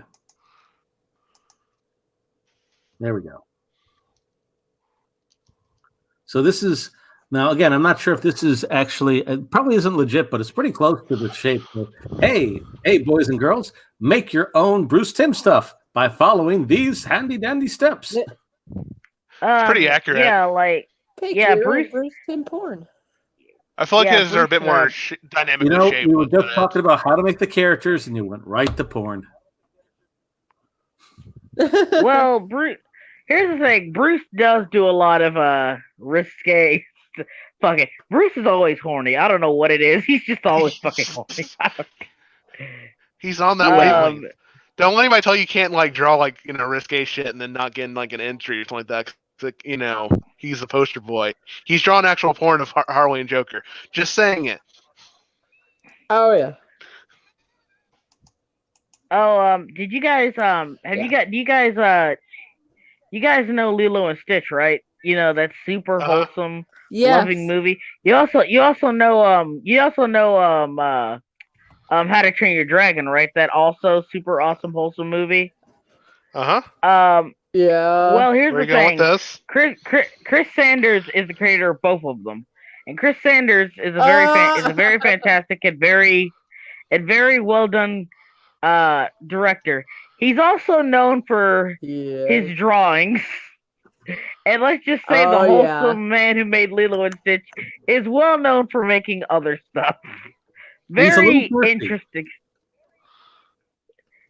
Whoa! What'd you say? You never seen Mulan? That was Mulan. Whoa! I never saw that. That was Mulan with Shang head. Oh, I want that version. Holy Can we get that version? Forget that remake we just had. Can we make a new remake? This is the one I want. I think this is a present. It was a present for like one of his buddies who's working on the actual movie. He was just like, "Oh yeah, you're doing this movie? Oh, that's cool, dude. Here's a little drawing of what you're doing. Here's a little something going on." Oh my god, guys! Guys, low key foot fetish. Low key foot fetish. Yeah, no, I'm getting the vibes too. I'm definitely getting the vibes. Yeah, but like Sanders is very much in the same boat as Bruce Timm when it comes to stuff like this. And people don't know. People don't know about it. Nani's too good. She's like, I don't want this stream to stop for a random reason. Good point. Oh yeah. But yeah, it adds up too much. Like Nani is just too good. Yeah, it should have known. Yeah, it gets saucy. I think Jason, if you can't go any further, it gets a little too saucy. Yeah, well, again, that's one of the reasons why I turned on the safe search, because I just realized, oh Good wait, this call. probably isn't on. I probably should. That's the one thing I always have to do. Yeah, I see is more turn on the safe animals. search. Because there's sometimes two Yeah. presentations. He also and did the the last thing I character. want is this. Oh, sorry. He did the character designs for the Croods also, and there's some early work of Eep where she's totally nude. Have you guys seen the? Yeah, there's some of his early work of her. Have you guys seen That's the? not one of her nude ones, but I know. oh, I've seen what? I was gonna say, have you seen the rough sketch, like rough animations for El Dorado? That has some good stuff. Oh yeah, God, I've seen that one. The comfy couch with Shell. Oh, comfy couch is good. I don't know where that was gonna go in the movie, but they should have kept it. So bad. But yeah, they should have made that movie PG-13. I really, truly believe that. Some early stuff. Yeah, it should have been because they put way too they had way too much fun animating Shell. They've had way too much fun. Yeah, and it's also funny because like anytime you see like I have the VHS and I have the DVD, they put her basically nowhere on the fucking box in the art because they don't want parents to know that she's there. But you know what? If anything else, she's one of the main reasons why a lot of people remember this character and this movie.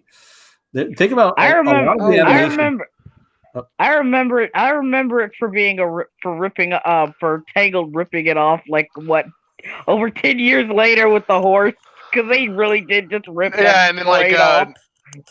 I do feel like did. Flynn kind of feels like a fusion of the two leads of that movie too. Yeah, Flynn is. Oh yeah. I mean, I like Eugene. I like Tangled. I really do legitimately like Tangled. But it just, a lot of that felt like it felt like you guys clearly ripped off a bit from El Dorado, and it's just so noticeable if you've seen Road to El Dorado. Both girls are barefoot. Oh yeah. Yeah, but apparently they all have foot fetish. Yeah, that's probably that was the start for them. Hey guys, I'm gonna go off camera real fast. Just keep talking. I'm gonna go smoke off screen. Okay, that's fine. Because I should. That will get me pulled. Doing that on screen will get me pulled. Oh my. You could just turn. Never mind. I was gonna say she could have just turned her camera off for a little while. But it's cool. Anyway. Man. Yeah. I'm glad. Speaking of stuff, I'm glad my Mary Jane art took off. I'm surprised more people didn't. I'm surprised more people didn't do more Mary Jane stuff, considering. But whatever. I asked Bags like he should do one if he has the time. Seems like he just got done with like school and stuff, so I kind of understand. He's probably Yeah, I didn't rush him or anything. I just said if you found the time, you should definitely do it. I'd like to see his stuff on that. But yeah, like so far it almost got to 100 likes on Twitter. Hell yeah. And that's decent for my art stuff. So yeah, my art's getting better. Apparently. I would say that. Fuck yeah, dude. When it comes to art, it's all about timing and the skill that you definitely have. I mean, one of my more popular drawings was when I did Katana when the 10-year anniversary of Mortal Kombat 9 came out, and it got a lot of traction. And I think that you doing Mary Jane the time that you did, added in with the extra skill that you have, just ended up for a really good chance for people to see your stuff and like it. Oh yeah, did you guys watch the new Mortal Kombat movie? Good. I've been meaning to. I watched Scorpion's Revenge instead. Good call. That movie sucked. Wow. Yeah, me and Edgy talked about it actually. And we saw it. I will say like the only two legitimately good things in it that I will say there are three good things in it. One is like when they do the fatalities, they're actually legitimately pretty good. They're pretty. Oh yeah, Kung Lao. Yeah. But yeah, the main character sucks. I hate him. Oh yeah, he does suck. The best part about the movie altogether is Kano. Kano is hilarious in this movie. Oh yeah, Kano is hilarious. He is fucking hilarious. There was this one scene where, and it's such a quick moment too. But the fact of how he responded was the best part. So basically, he was like, like when he saw like Liu Kang use a fireball, right? He was like, "Wait, am I gonna get superpowers too? Wait, what's fucking like?" And then Liu Kang doesn't answer any of his questions, and then he like puts his hands on his shoulder. He said, "More will be revealed later on." And Kano just said, "The fuck." And like he is so like how do I put this? You remember Jai Courtney in Suicide Squad where he played Captain Boomerang and he was like ironically the best part of Suicide Squad? Like one of the best parts of it. That was Kano in this movie. He was he's easily the best part of the movie. He was better than Jai Courtney in that. I'll give him more credit than that because I think he was better than he had better jokes written. Is the big thing. Yeah, he was. Yeah, but it was like from the perspective of this movie's boring and stupid, but this guy is the only person who seems to be aware of what kind of movie he is, and he's just having fun. Okay, that's what it felt like. I guess. One thing that's super weird to me is like I feel like Sonya had less relevance in that movie than she did in the old one. That's saying something, right? Yeah. Like here's the thing. Like I wasn't into. I'm comparing this to the games and the lore and the games stuff because I didn't grow up with the movies, so I don't have like a nostalgic take on it. So I can't really compare them to the old because I don't feel anything towards the old movie. Yeah, I wasn't that into the 90s, but yeah, 80s kid here. Also another really good part of the movie is Sub-Zero because not only is he was cool. Yeah, I'll give him credit. Yeah, he was cool too. Not only was the actor really good, but what makes it so awesome is he's basically a horror movie villain for a good chunk of it. I was like, that works. It works way too well, and I'm just like, okay, yeah, I'm cool with this. I'm cool with Sub-Zero kind of being like this Jason Voorhees type character. I'm not making this shit up. He does just pop up, and it's actually pretty awesome. That does sound pretty cool, actually.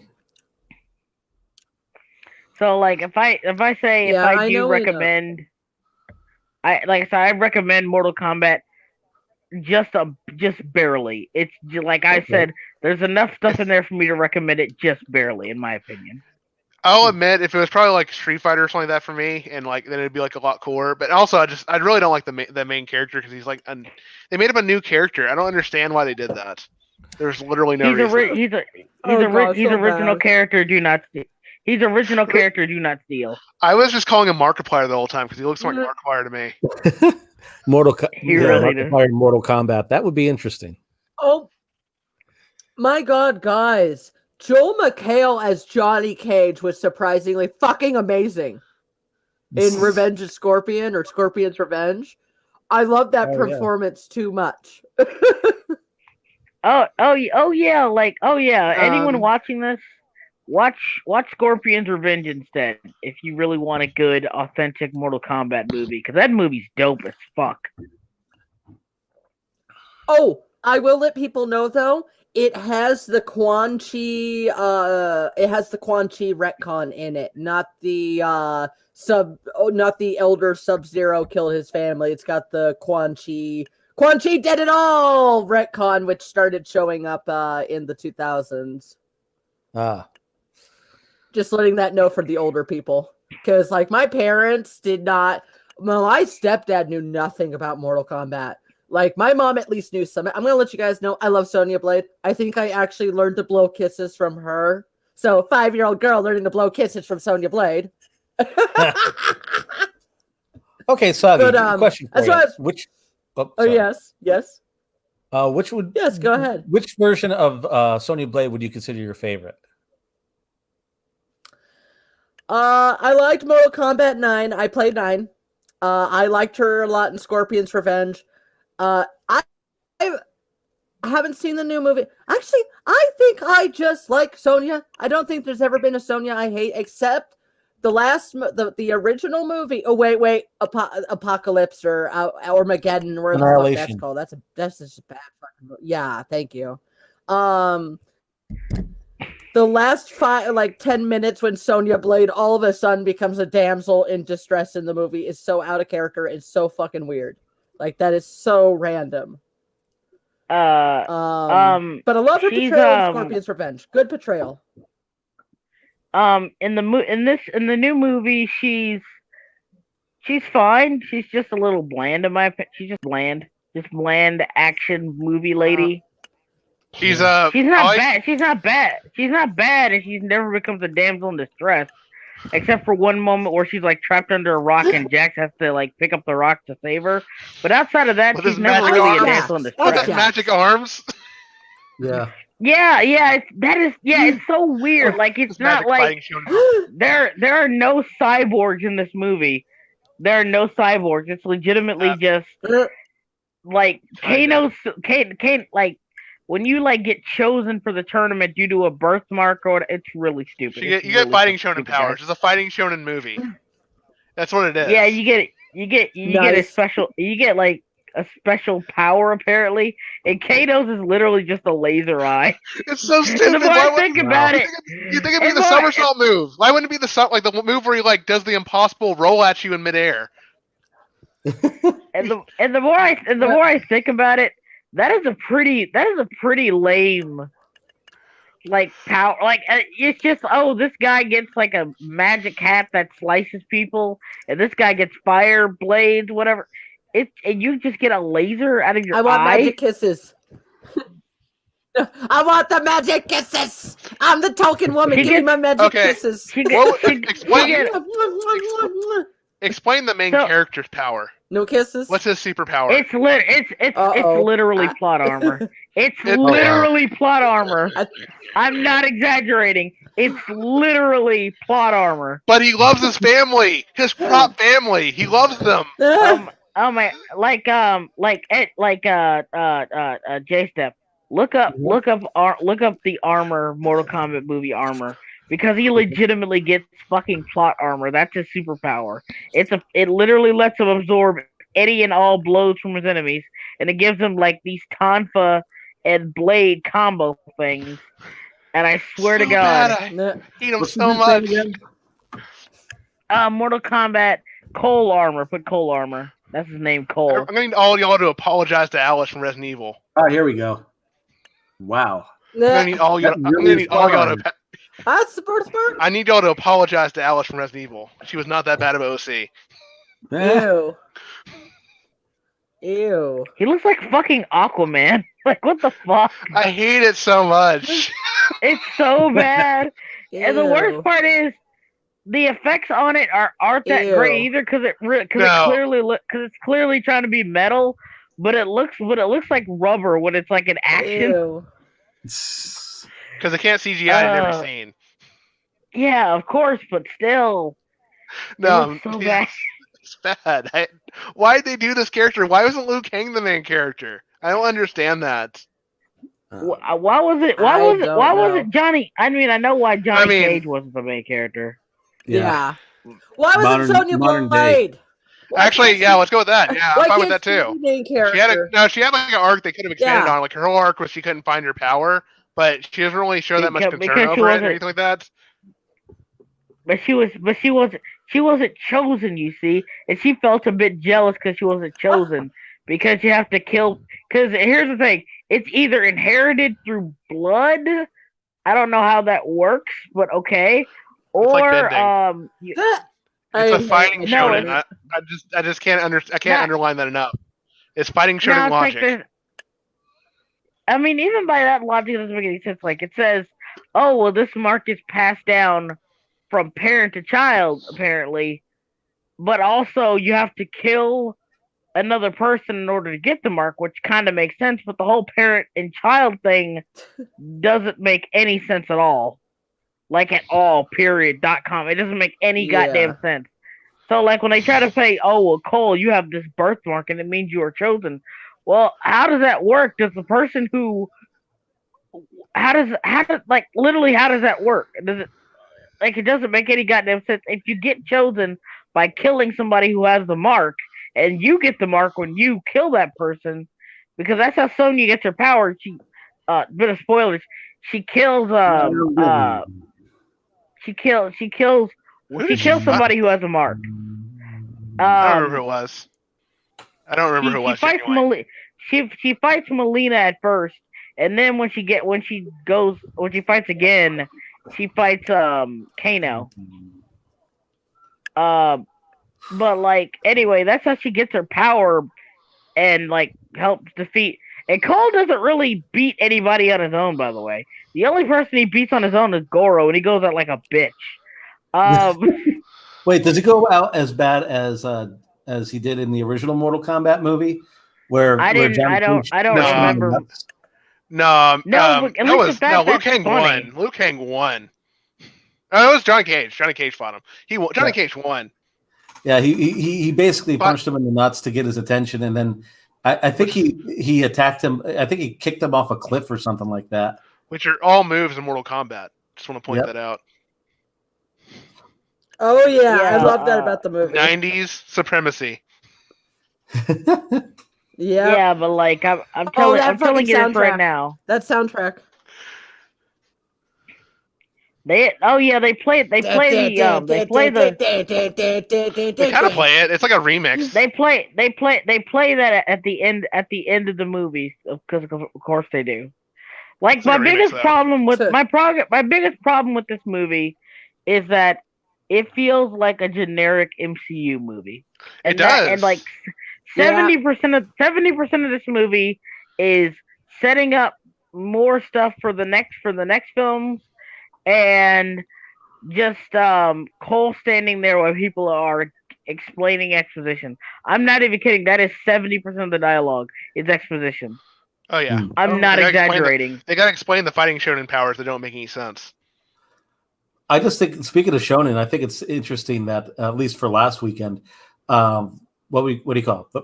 2 weeks ago, Demon Slayer was actually neck and neck and only barely lost to Mortal Kombat, and then the next week, Demon Slayer the movie actually beat Mortal Kombat in every other movie too, making it probably the one and only time an anime movie got #1 in the box office. That was awesome. It kind of messed up. Yeah. Here's the thing about it though. Mortal Kombat, the Mortal Kombat movie actually didn't do as well as people think it is, because it dropped. Because it dropped in sales after people saw it by 70%, basically like The Last Jedi, where it's also like a rated R movie. That's a big thing too. It's got a lower audience to begin with, and then if people are hearing that it's not that great, they're not going to see it. Yeah, like I said, like The Last Jedi, where initially a lot of people saw it, and it was even on top of the box office for a second, but like afterwards it dropped by over like 70%, and at the end of the day, it immediately fell off the face of the earth. Except unlike that, no one's talking about Mortal Kombat, because at the end of the day, it's a really boring movie. Like I said, like Kano is the saving grace of it, but at the end of the day, it's just so fucking boring. It really is. That's disappointing. Sucks. Also, the editing is shit. That's something else I noticed. The choreography is really good, but the problem is it was shot so badly in a lot of parts that it doesn't really look good. I could tell the people who are coordinating the people were doing a good job. Yeah, but it's like so choppy, and the like moves are, and the like it does like fast cuts to like they got like legitimately good martial artists. Like they got dudes from the Raid in this movie. They got legitimately really talented martial artists. So why wouldn't you want the action to be as clear as possible when you have jump cuts every 2 seconds? I'm not exaggerating. It sounds like they Modern pulled cut a Bourne. I'm not. I think it was called Board Supremacy, Ah. where the story was actually pretty decent, but but the camera cuts were like complete shit. Like when they were doing the fight scenes, it was all close up, and by the time anyone knew what was happening, someone ended up dead. Except the But, story in this Oh. Mortal Kombat is shit. It's not good. It's not decent. It's the action is decent, but again, it's the editing that's so bad. How much did it take to make this movie? that is a good question. They didn't disclose it here. We It's might still have to probably in look the at Wikipedia it'll be in for the it. wiki. Yeah, it'll be in the Wikipedia usually. Let's see. Mortal Kombat film.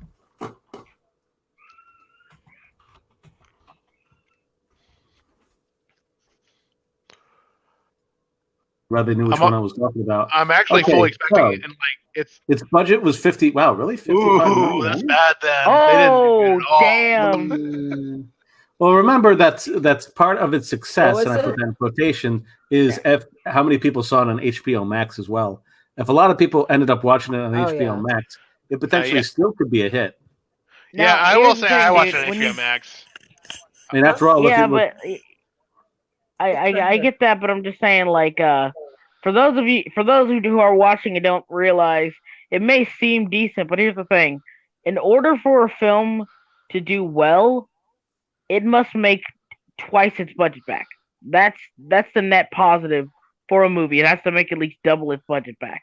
I will. If it doesn't make double its budget back, then it's technically a failure. Then it is a Yeah, but I will failure. say that's pretty much like most of the movies that come out this year, so I can't really say too much. Who knows? Maybe if if it came out in like 2019, it would have done a bit better. But I mean, that's what happened with Birds of Prey, was the fact that it was considered a failure because, and even Variety magazine said that it would have had to make $250 million just to break even. And the wonderful amount that movie made was, drumroll please, let's see, Box Office Mojo, Harley Quinn. Yeah, there we go.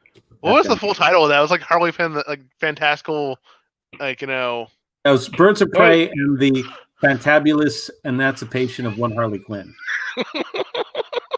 so pretentious. Why'd really they do that? Because well, because like here's the thing. Warcraft Originally, it was supposed to be like a straight up Birds of Prey movie, but they realized that they wrote Harley too much into the script that they basically made it a Harley Quinn movie, and like people kept criticizing, this is basically a Harley Quinn movie. So they just said, "Fuck it, let's just call it Harley Quinn and the Birds of Prey." Well, that and no one ended up watching the movie because they didn't know what the movie was supposed to be about, and the movie title was so fucking pretentious that it kind of turned people away. Like I said, I won't forgive him from like what they did to Cassandra Cain. That's my main thing. Yeah, she's not even a superhero. She's not even a superhero. They are literally the same character in name only. They have nothing else in common. I know that. That's nothing else in common. I refuse to even look at that movie for that reason. The reason why I'm not forgiving them is what they did to Harley. I mean, she might not have been the best character in in Suicide Squad, but damn it, that look was iconic, and they thought this was a better direction to go into. I mean, I did really like. I'll be. I do. To be honest, I don't like the Suicide Squad design. But like, here's my thing about it. Either. Let me give you, like I said, I think I did this last time, but let me give you an example. Like, the biggest problem with this movie is it had no idea what it wanted to be. So when you try to go out of your, like, let me give you an example. In the first 10 minutes, it tries to make us feel bad for Harley Quinn, right? Oh, she's going through a lot of trauma. She went through a lot of BS. She went with the joke, even though the Joker wasn't stated to be super abusive in this version. because this is the sequel to Suicide Squad where they tried to make the relationship. He was best genuine. boy in that movie. I don't give a shit. Yeah, that's what I'm saying. So like, it doesn't make sense that you're trying to play up this whole abusive aspect, but whatever. Fine. I'm sure it was there whatever to you cut want of to the do. movie. I'm sure it was there to cut of that movie. But here's the thing. And they try to play up, oh, you should feel bad for Harley Quinn. You should feel okay, fine, I feel bad for Harley Quinn. But then in the very next thing we see is that Harley and again, like, they try to do this like, oh, girl power or whatever. No offense there, Soggy, but like, they really did try to pull this girl power move where they said, well, all these plans that the Joker had for all these years where he tried to take over Gotham and do all this terrible shit, they were actually Harley's plans, actually. So you mean Harley's the actual psychopath who's been trying to take over Gotham and poison their water supply and get all these people killed after you just said I should feel sorry for her.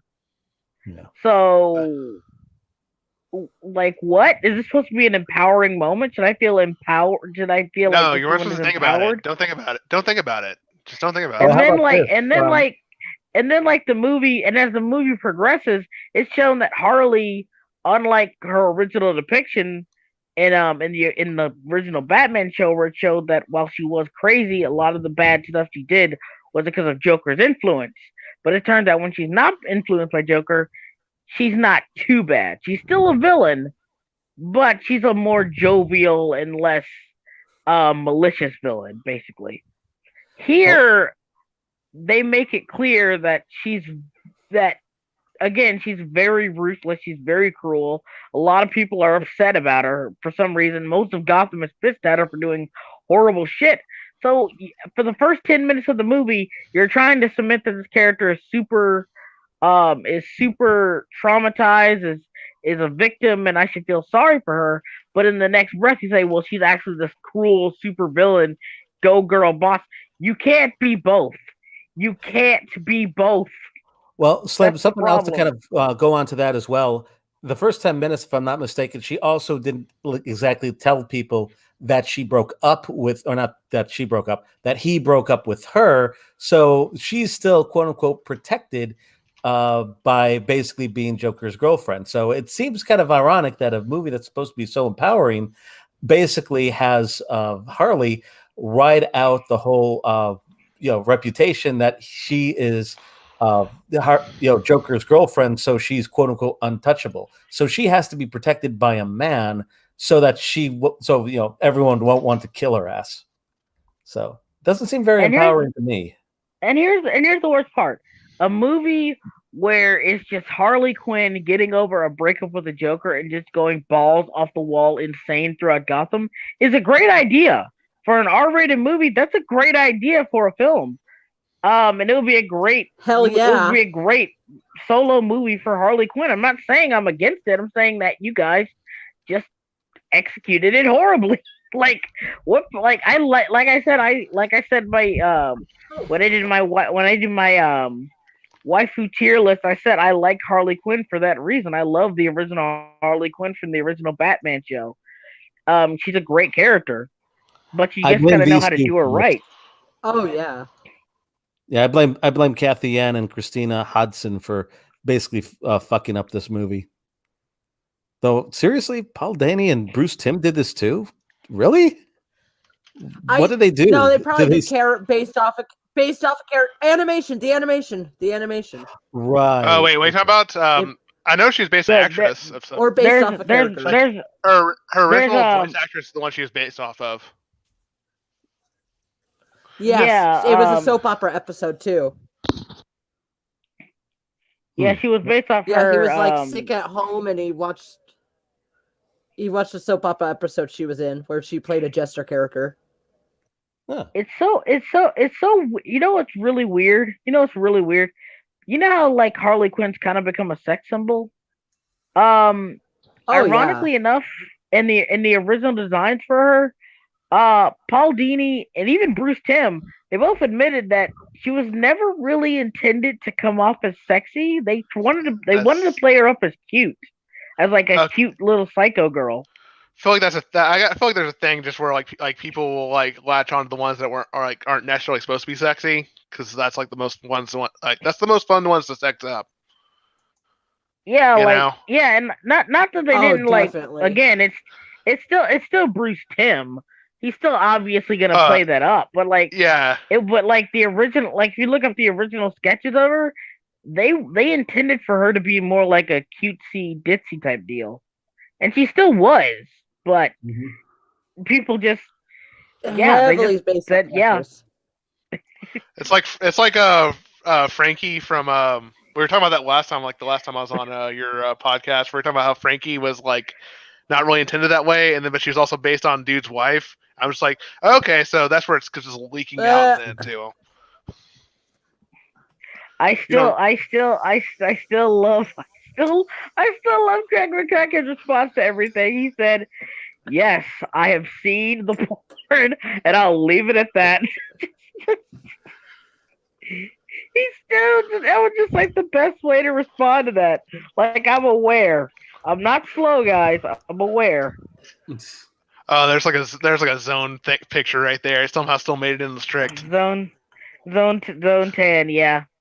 Has she done anything recently? Like anything new? Like a few years ago, she did El Dorado one. Getting back to that. Yeah, like she still does like that. She I think like she used to do like these little animated news segment things. And I think she stopped doing those too. She's been doing some like streams, but like where she'll get like a voice actor on to do like a character. Like she's been making these like puppet rigs.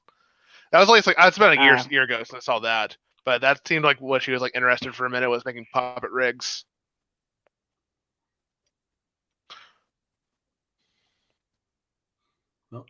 Okay. Yeah, I think everyone after they saw the episode like Frankie's date, they were like the Miss Date episode. Where she was like dating the guy. Like I think that was the episode where don't get me wrong, that is probably the funniest episode of the show, to be fair. It's the one that mostly sticks out in my head to be real, but I like I was never huge into that show, I'll be honest, but that was one of the ones that always stuck out. That and like there was like the Barry one where like one girl was trying to be like really extra annoying. I did discuss that before where I said like the joke of that show was just like here's a new character. They're really annoying. Yeah, she turned into a yandere. Yeah, she was a yandere. She was totally a yandere. There's no question. I remember a lot of episodes actually. It's just that like I keep saying this, like the problem with the show is it really is a show with a really interesting concept, but it just plays it so slice of lifey that it feels like the concept doesn't really matter. You could replace these characters with normal humans and nothing would really change. No, it could have just been like they could have been Pokemon kind of things, and it wouldn't have changed anything at all. The imaginary concept wasn't really a part of it. There's certain parts where like when they introduced Clue, that was a part where like it got like explored in a certain kind of way. Oh, the movie was like the woke one. Yeah, definitely did it. Yeah. Oh no, I meant the original pilot movie introduces the pilot movie friends and the house very well. Yeah, Blue's written differently in the pilot movie. And then we can't forget the totally comics. Different character. In the comics, when they introduced Slutty, oh god, yes, they introduced Slutty Frankie. That was yeah, imaginary. And Frankie. I feel like that happened way more often. Frankie. That would happen way more often. That'd be like most of them. Yeah, like when they start getting. I think they mentioned it happens every few weeks. I think I might have to turn off the. Okay, Hope. I'm gonna take a look at this off screen because for all we know, do that. That's a better idea. Yeah, I better turn. Oh my god, you're one of those people that has like a million icons. Oh no. Okay, here we go. I have a ton. You want to? Yeah, there it is. There's a comic. Oh yeah, that's Bimbo. That's Bimbo Frankie. Oh my god, yeah. This is canon. This is canon. Oh my god. Yeah, no, I can't cosplay Frankie. It'd be worse than my Adam Eve. Oh, we haven't talked about Invincible yet, and we've got a little less than an hour left because I'm gonna probably end the podcast around 8:30. Okay, well, let's talk about Adam Eve. Let's Sounds just good. get right to that. Oh my god, the best fucking female character in years. Love her. I no joke. If it wasn't for the episode 7 that made me hate Amber, I would ship Amber and Eve because of episode what was it? Episode 5? They had great chemistry in that episode, but fuck Amber after episode 7. Insane. Any other answer? It could have been, hey, I'm confused. Literally her just going, I'm confused. No. I found out weeks ago and I'm confused. The comics had it better. Go away, I'm confused. They could have done the comics where she actually she broke up with him and then she started hanging with her friend. She started her friends suggested what if he's a superhero? She's like, no, that can't be. And then she's like, wait a second, no, that makes perfect sense. Yeah. And not only that, while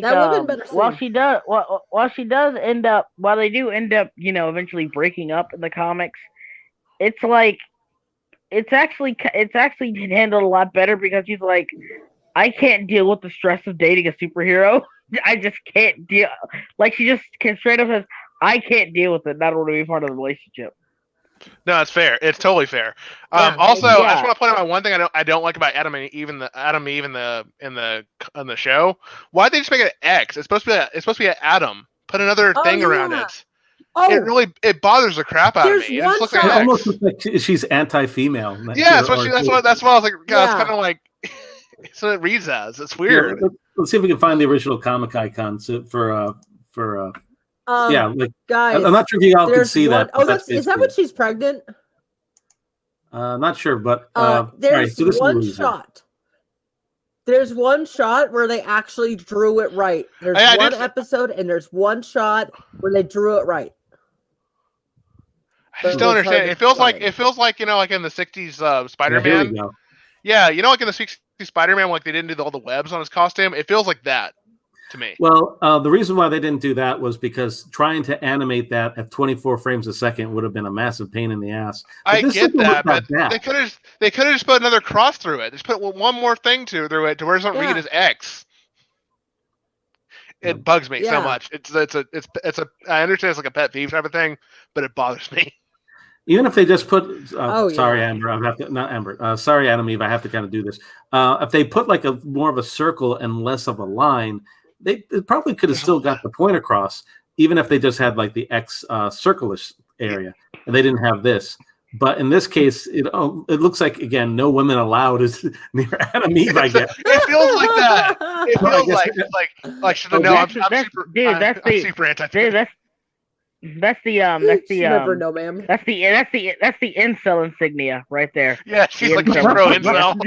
she's pro incel. That's my audience. That's what I'm gonna put. She's the pick me girl. Oh no. Oh God. She's very complex. Yeah. The fights with her family, and the fact that she's suffering in silence. Everyone is Mark, and it's like, who? You? Oh, I don't fucking care. I mean, it wasn't really Mark per se doing that. It was her team. She was with that one trash dude. I'm talking. Oh yeah. Well, I'm talking about the scene in the last episode when she reveals that she's a superhero, and everyone goes, "Who? Who are you? What?" Yeah. She has no one. She left her. Mark's the only only person she has to talk to. Mm-hmm.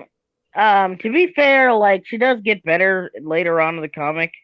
One thing I do like is that the comic does point out some logic that a lot of superheroes do tend to ignore. One time they brought up since she can manipulate matter into whatever the hell she wants in the grand scheme of things, they literally say, why don't you just end world hunger and ill starvation? And she's like, you know what? That's a better use of my powers than stopping bank robberies. And that's actually what she ends up doing to help stop famine by creating food for people. The only reason she stopped doing it is because it was doing so much put a strain on her powers. So she was like, I can't keep doing this. But isn't that an arc that's gonna happen later on? Because I keep seeing imagery of her all withered looking. That if it's a picture that I'm thinking about, it's there's a time. I'm not sure if this is a spoiler or not, but there's a storyline where Mark goes to the future because he gets stuck there, and Adam Eve and the Guardians of the Globe find a way to go into the future to basically put him back in his appropriate timeline. And you basically see Adam Eve aged somewhere. I don't know if she's 50 or it's 50 years past this, but she's much older and she's much more weathered at that point. Okay. If you like they do a lot of shit like that in the comic. There's a lot of like retconning different universe, multiverse type stuff in the comics. And it's kind of divisive among people. A lot of people like the straight lined earlier stuff of the comic versus the more, I want to say, let's just call it complexities of the later parts of the comic, to say the least. Because like they do like when Bulletproof you know how to. Yeah, like there's the part where there's like a reboot, and then like there's an alternative version of Mark that becomes a main character, and then let's just say there's a character. Let's just say the very ending of the book that Invincible ends on. Basically, there's a character who was a hero, and he I don't want to spoil it, but let's just say like don't say it. I know what you're talking about. It's kind of a last minute villain of the last few issues, and you're like, what the fuck? It's just like this guy for real did all this while you were gone. I'm like, what the fuck? But like let's just keep it at that.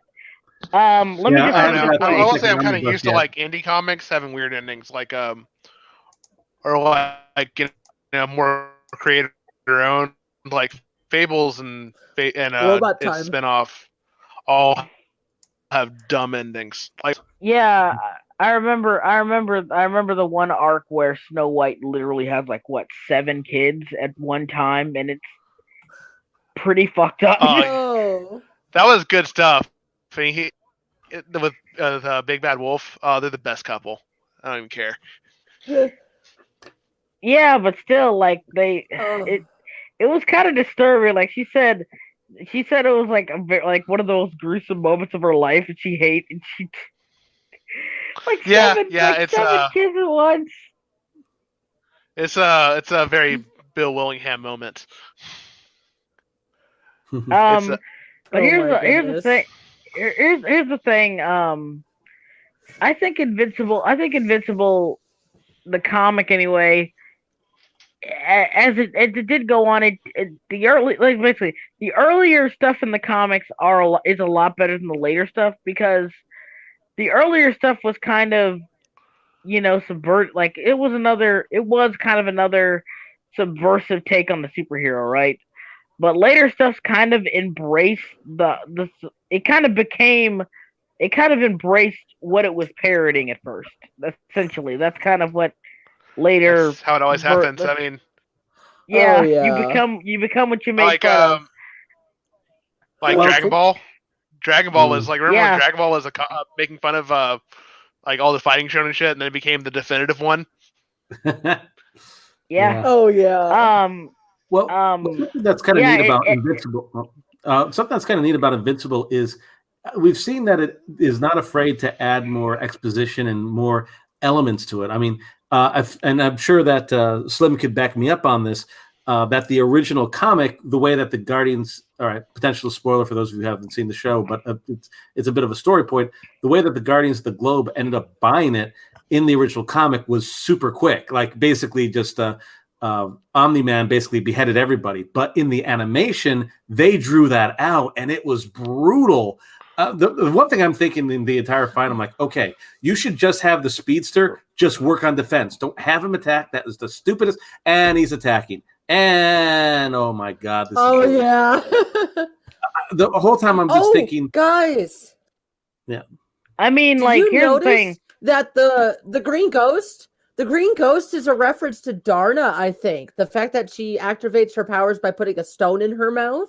That's how the Filipino Wonder Woman Darna activates her powers, by putting a stone in her mouth. Huh? Didn't know that. Oh wow.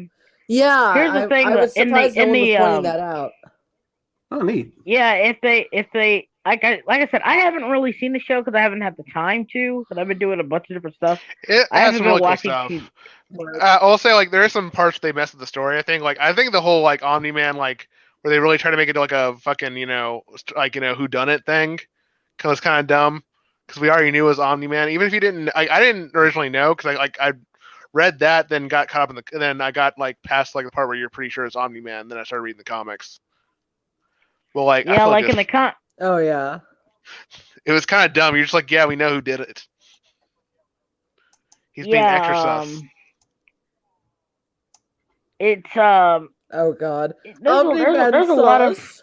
I'm sorry, I shouldn't have said that. Just mostly because, like, I don't really think about the Omni-Man, the Among Us meme that much, to be honest. But I know people make a big deal of it, especially after that fucking Nagatoro. I want the cakes. I think The that children's cakes are amazing. What? There's cakes? I think. Yeah. Among Us. I repost them all the time. Yes. Children are getting them for their birthday parties, and they say stuff like, "Someone among us is 9." I've been reposting saying I embrace our cake overlords. I still can't believe that think Mark think meme took off as much as it did. It's kind of like a little old at some points, but then I'll admit I'll see the one that, like, relates to me, like, something that I know about, and I'm like, oh, okay, it's funny again. Yeah, I know mine about spaghetti didn't get spread. I think it is kind of weird. It is kind of weird what becomes a meme and what doesn't. Like the Grand Theft Auto 5 meme where where Lamar roasts Franklin, and it just well, that part's it's so that's fucking iconic. stupid. It's because it's iconic. That's actually the main thing. I mean, here's the thing. I don't think Grand Theft Auto, the last good Grand Theft Auto game, the last good Rockstar game in terms of story, in my opinion, was Red Dead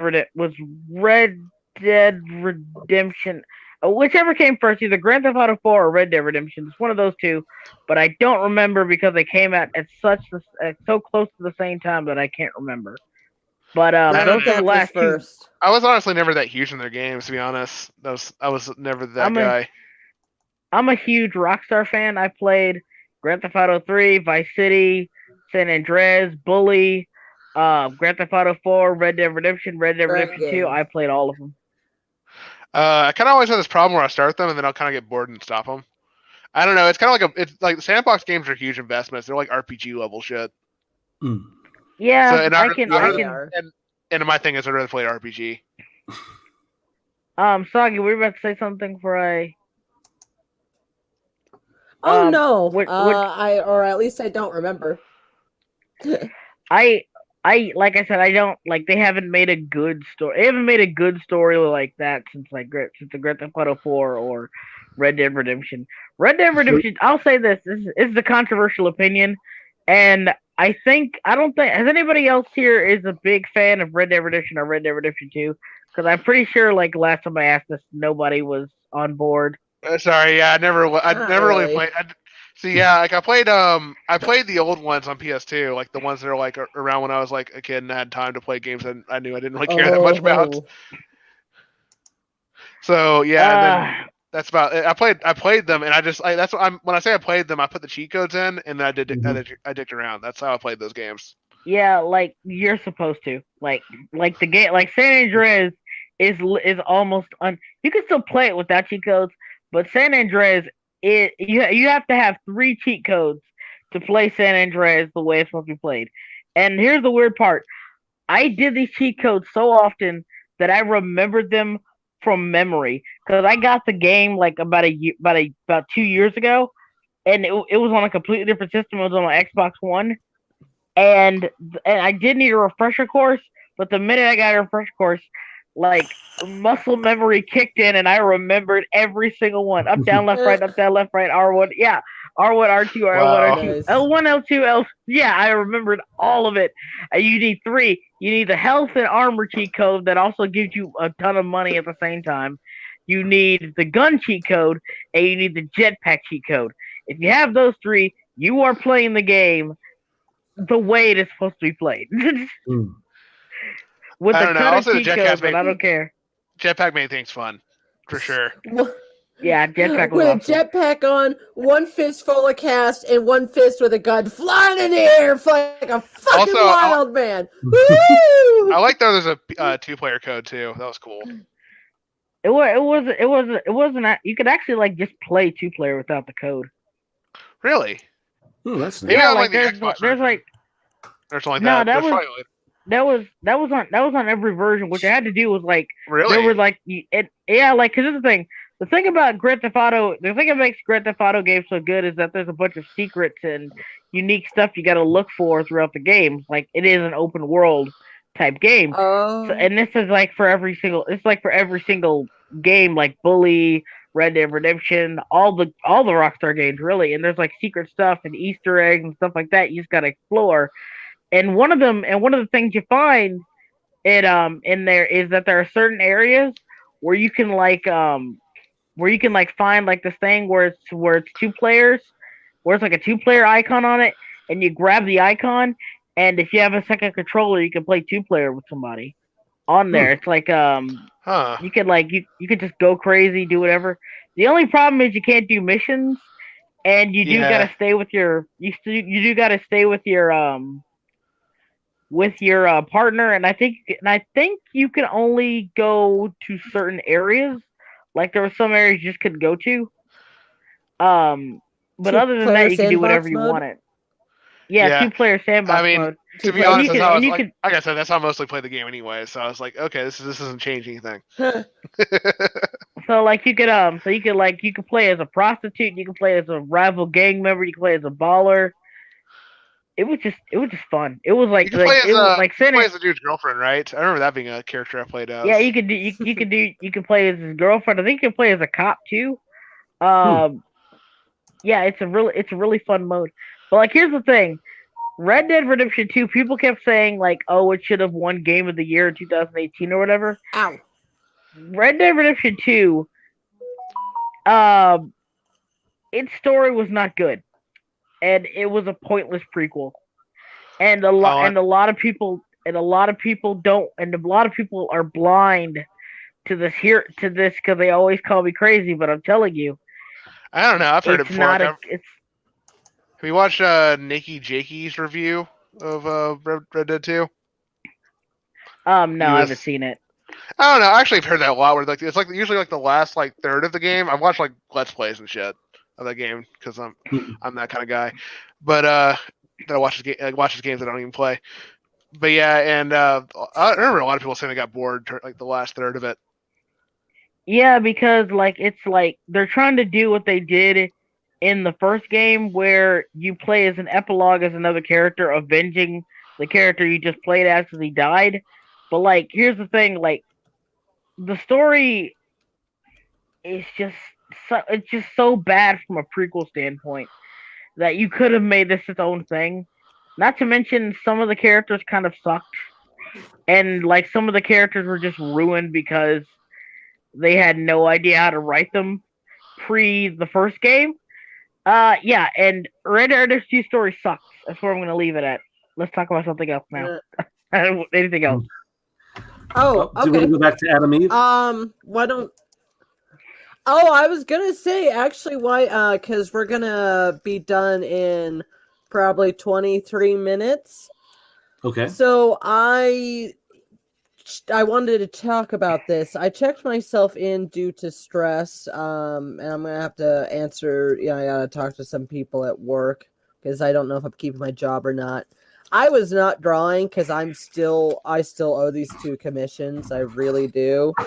But no joke, the freaking I lock myself up, and that's when I actually finally draw. When I have like no access to anything really.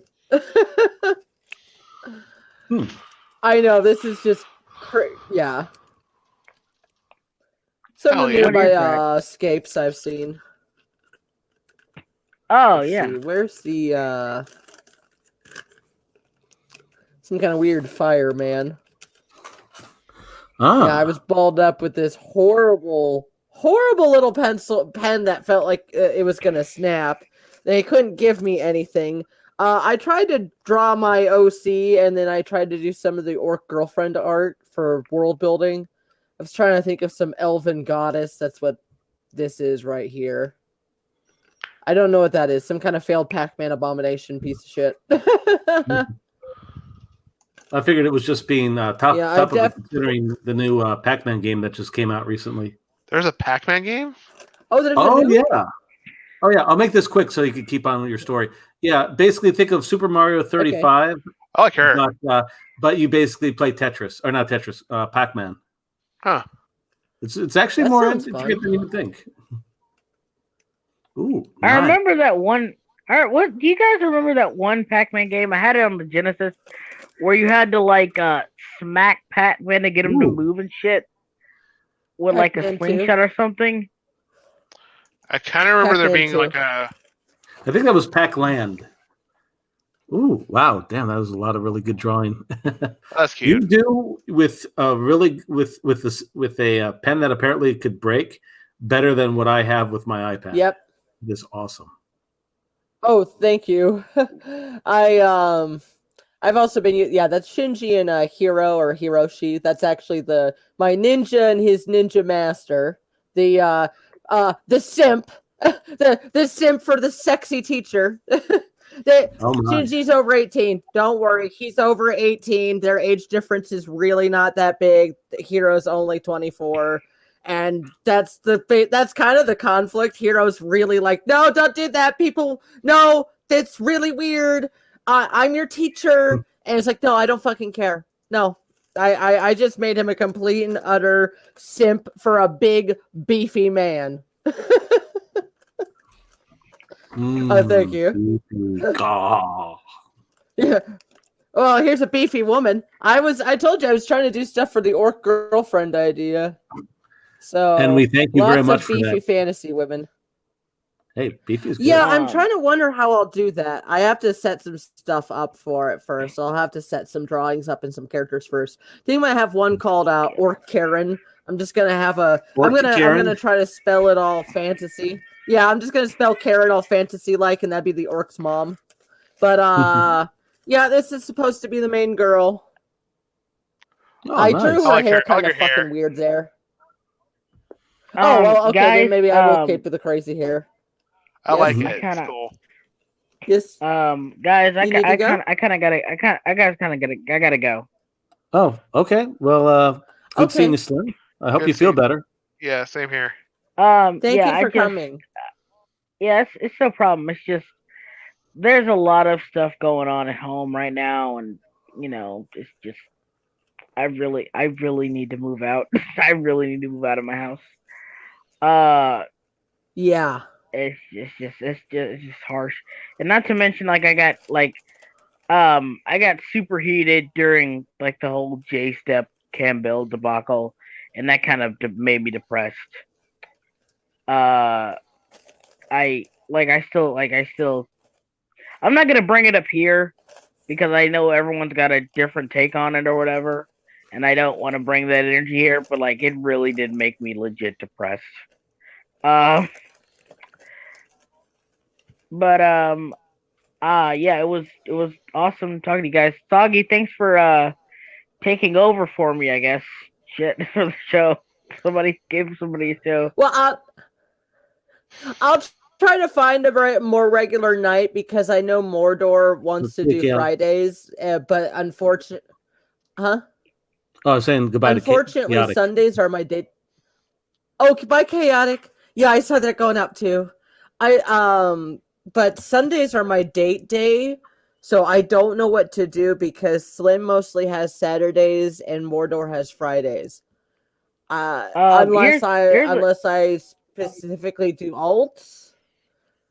No, here's the thing. You can just do whatever. Like I said, I'm extremely freaking casual with my streaming. Like if you just want to do it on your channel and you want more people to come here, we can come here.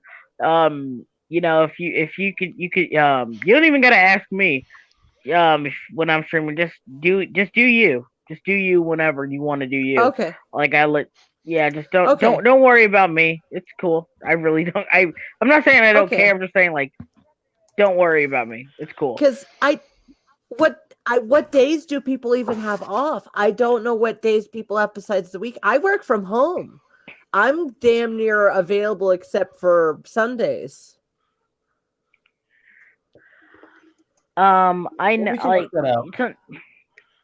like when I ask people to join the stream, I just ask, hey, can you be here on Saturday at 8? And Wayward has a life, so he can't come on there as much as I want. I just like Wayward. Sorry, sometimes there be plans. No, but it's cool though. Like I just get who I can. Like I said, I'm super casual. Like I said, this is mostly just talk to my friends. Because in real life, believe it or not, I am a socially inept weirdo. I understand. I understand, man. Don't worry. But yeah. Thanks for having me on. Like I said, sorry. Next time we'll do this in my house, hopefully. And okay. I'll be in a better mood. I'm still not at a 100% right now. I think I'm just gonna take a straight up hiatus and a break for a while until I get better. Okay. Yeah, do what you gotta do. Okay. Yeah. I'm still on Discord if you guys want. Of course. I'll talk to you later. All right, later, man. Okay. See ya. Bye, Slim. Feel better. Thanks. Mm-hmm. Okay. So, I'm trying to remember where we were before. Let's see. We're talking about. I was just showing some art. Yeah, show some art. I learned how to do the Peller fuse. Yeah, I learned how to do the Peller fuse beads, and I'm already doing 3D objects. I decided to make a earring tree, but it's kind of fucked up. They're not supposed to be totally fused together. It looks cool. I like it. Yeah, thank you. I actually decorated the whole room myself. I had to learn how to screw drive and all that shit. That's still pretty awesome. Yeah, that's pretty awesome. I haven't done that. I usually just use tacks. Yeah. Yeah, Pat's people who bash artists are a-holes. If Slim's doing a hiatus, why don't we plan Orc Girlfriend episode 1 for next week? Because I think if I host that and if I do that as an event, he may want to join in at some point. Okay. All right. Yeah, why don't we do promos for it? I'll try to get stuff together and I'll work on it throughout the week. It's going to be a role-playing game. We'll do it as like a comic. I'll ask you guys, I'll ask the audience, like, hey, what's the next, and I'll even actively draw it out. I will have some pre-made assets, but I will also be actively drawing. Well, shit, I'm down. And yet again, it will probably only, I will try to keep these to only 2 hours. Because even we're like 15 minutes left, and I'm like, man, I feel stretched already at like 2 hours. Oh, definitely. Yeah, no problem. Well, at least in terms of my availability, I should be able to keep the 15th free, but the 22nd I'm going to be going out of town. So I just want to give you a heads up on that. So. Okay, so nothing for 22nd. You said wait, what'd you say? I couldn't hear. Sorry, someone's trying to get a hold of me on my 15th. phone. Oh my god, my phone's still blowing up. Oh my! You said you're available the 15th? Yes, I should be. All right. Yeah. Should we do it the same time, or should I make it earlier or later? What do you guys think? I'm pretty flexible Audience, on my I'm talking time. to you too. Okay. So if you want to keep it at this time, I'm cool with that. If you want to do it earlier, that's fine. If you want to do it later, just try not to do it too much later. Because I remember, was Wayward, was it you that had a stream that one time? But it was like at 11 o'clock Central Time, which was 12 o'clock for me, which sucked. Yeah, I think there's one time I was on it was one of those streams with yeah, I usually can't do that late either because if it's 11 for me, like I'm usually pretty much like pretty tired by like 12, 30, like 1. But well, I'm Arizona. We have our own weird time. Yeah, we're all that's the beauty of the United States. We got like 3 different time zones. It's ridiculous. Yeah. Oh, you think that you got that bad? My girlfriend is literally on the other side of the planet. So when it's 11:17 here, it's 11:17 on the other side of the planet. So get dates could be a little tricky. So the reason why I bring that up is I'm used to working with different time zones. So if you just let us know what time works best for you, we'll make it work, I think. Yeah, I think about around the same time. Yeah, I think 5 p.m. for me because that's like 8 p.m. for you East Coasters. Yep, it is. And if I do it any earlier, that's cutting into when I'm still doing stuff. No, respect. I will start earlier because I will start at 5 because we start at 5:30 this time, so I'll start 5 next time. All right, so we'll be starting 5 Arizona time and 8 East Coast time. We will try to do the first Orc Girlfriend game stream. I don't know how the hell it's gonna go. I don't know. I'll try to plan something. It's gonna be wild. That's all I can say. I might ask for some help for like some resources like copyright free music that we might be able to play during interludes or stuff.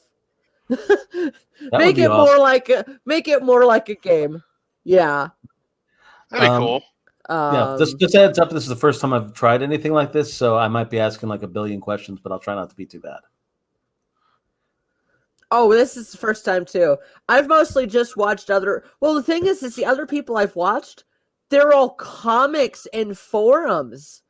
I haven't seen them do it as like a podcast show and like talking to the audience. That's what I mean. Like, and I will have like, like I said, it's gonna be wild. It's gonna be experimental. We might crash and burn. It might be glorious. Don't know. We'll try to think of some other people who might want to do it. Who might want to join in, but we may want to just keep it to 4 people for the main chat, and then we'll try to get as many people as we can for the audience chat. Because more people, more chaos, more fun. Maybe potentially more horrible ideas. Oh yeah. Yes, I've actually drew on the Peter Hill's podcast before. When we did a Dungeons and Dragons stream. Let's see, what art of mine can I even show? I got the art from that stream if you want me to put it up. Yeah, that'd be amazing. And I can approve that. Okay. And there we are.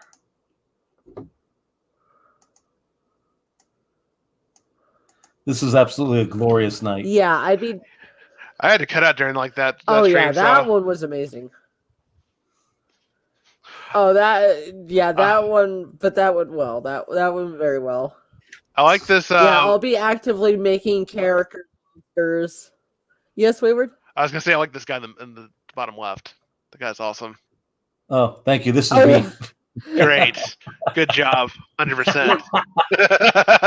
Well, I wanted to go with something fun, so I'm a half orc, I'm a half orc warrior that was supposed to be the head of a village, but I just didn't want to do it. I like how he's gonna Spout say. out. He looks like he's gonna say, "Ayo, fry man."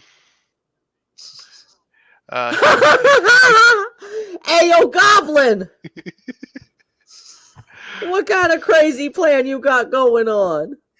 I just wanted to be Carl from. Can you guess who's who? He just needs to be the fantasy version of that guy. Oh my god, a fancy version of Carl. That's messed up. So I put two and two together, and I realized you're pissing me off. Yes, that's the energy you need. I don't need no instruction book to rock. It don't matter. None of this matters.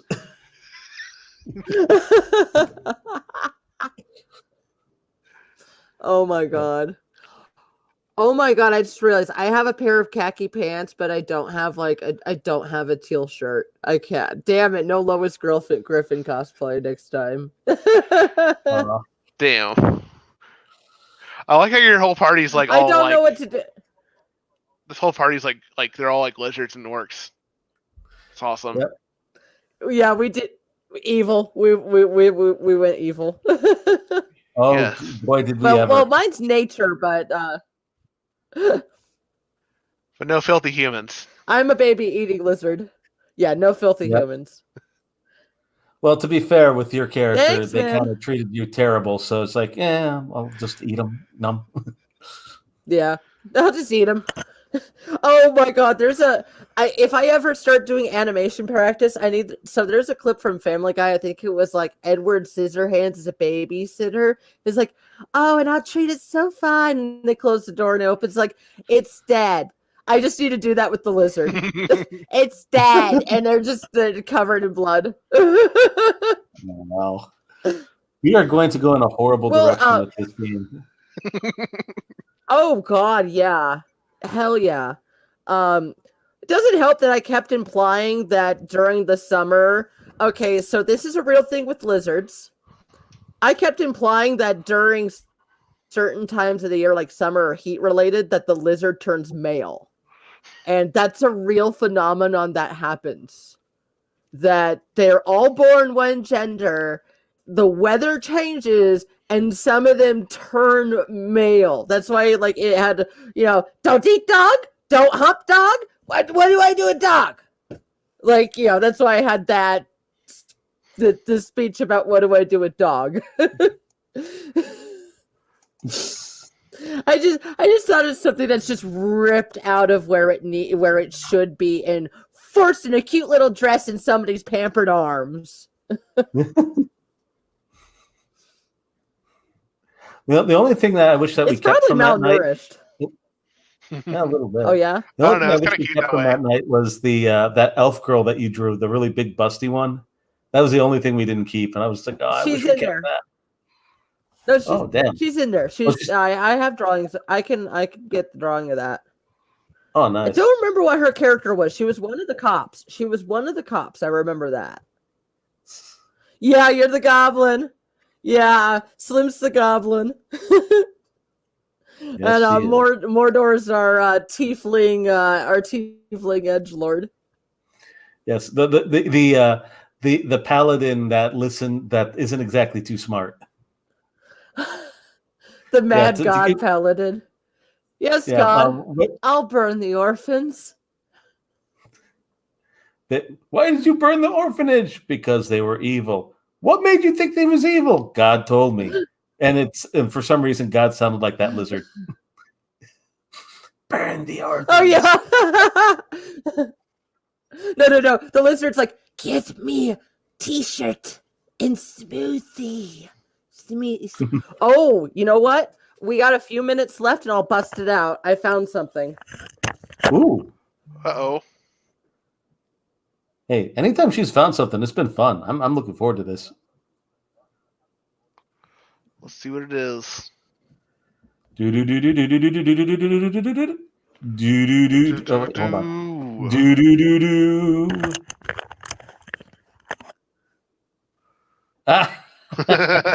Okay, I'm going to turn off the sharing of my screen so we can see that better. Oh, that's All right. awesome. Oh, that is so cool. Yeah, I've definitely, I kind of want to learn to do puppeteering.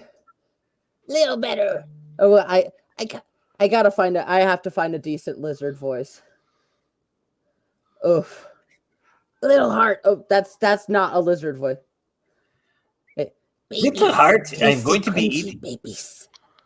Oh no, you have it right there. Wait, it was I know Larry the Lizard is not as lizardy as I have remembered him being. He was more of a breathy guy. Precious needs babies. Precious needs t-shirt. There we go. That's it. Because the name, yeah, Precious.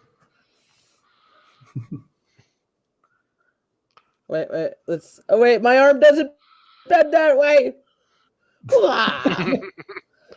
Okay, we are almost over. Everyone ready to say their goodbyes? And I need to learn. See, I am dyslexic, so I'm like doing the wrong hand gestures to the wrong side of the camera. Well, I thought that, this was fun. I'm glad that we were able to get this going. So thank you very much, Miss Soggy. So, wait, any last words? Wow, that sounded weird. Sorry. No, you're good. It's been fun. It's been fun. That's good. And sponsoring for Soggy on Saturday. Sorry. Soggy Soda? Yep, we're going to do Orc Girlfriend next. Yep. Soggy Soda. What was it? We were all on a water slide. We got wet on a water slide. That was the storyline. Yep. Thanks, Glenny. Glenny Carl. Glad you had fun with us. Yeah, we're a bunch of crazy artists on Twitter. Yep, we are. I actually drop porn. I actually did drop porn. All right. Everyone have a good night. Precious. Same to you, Soggy.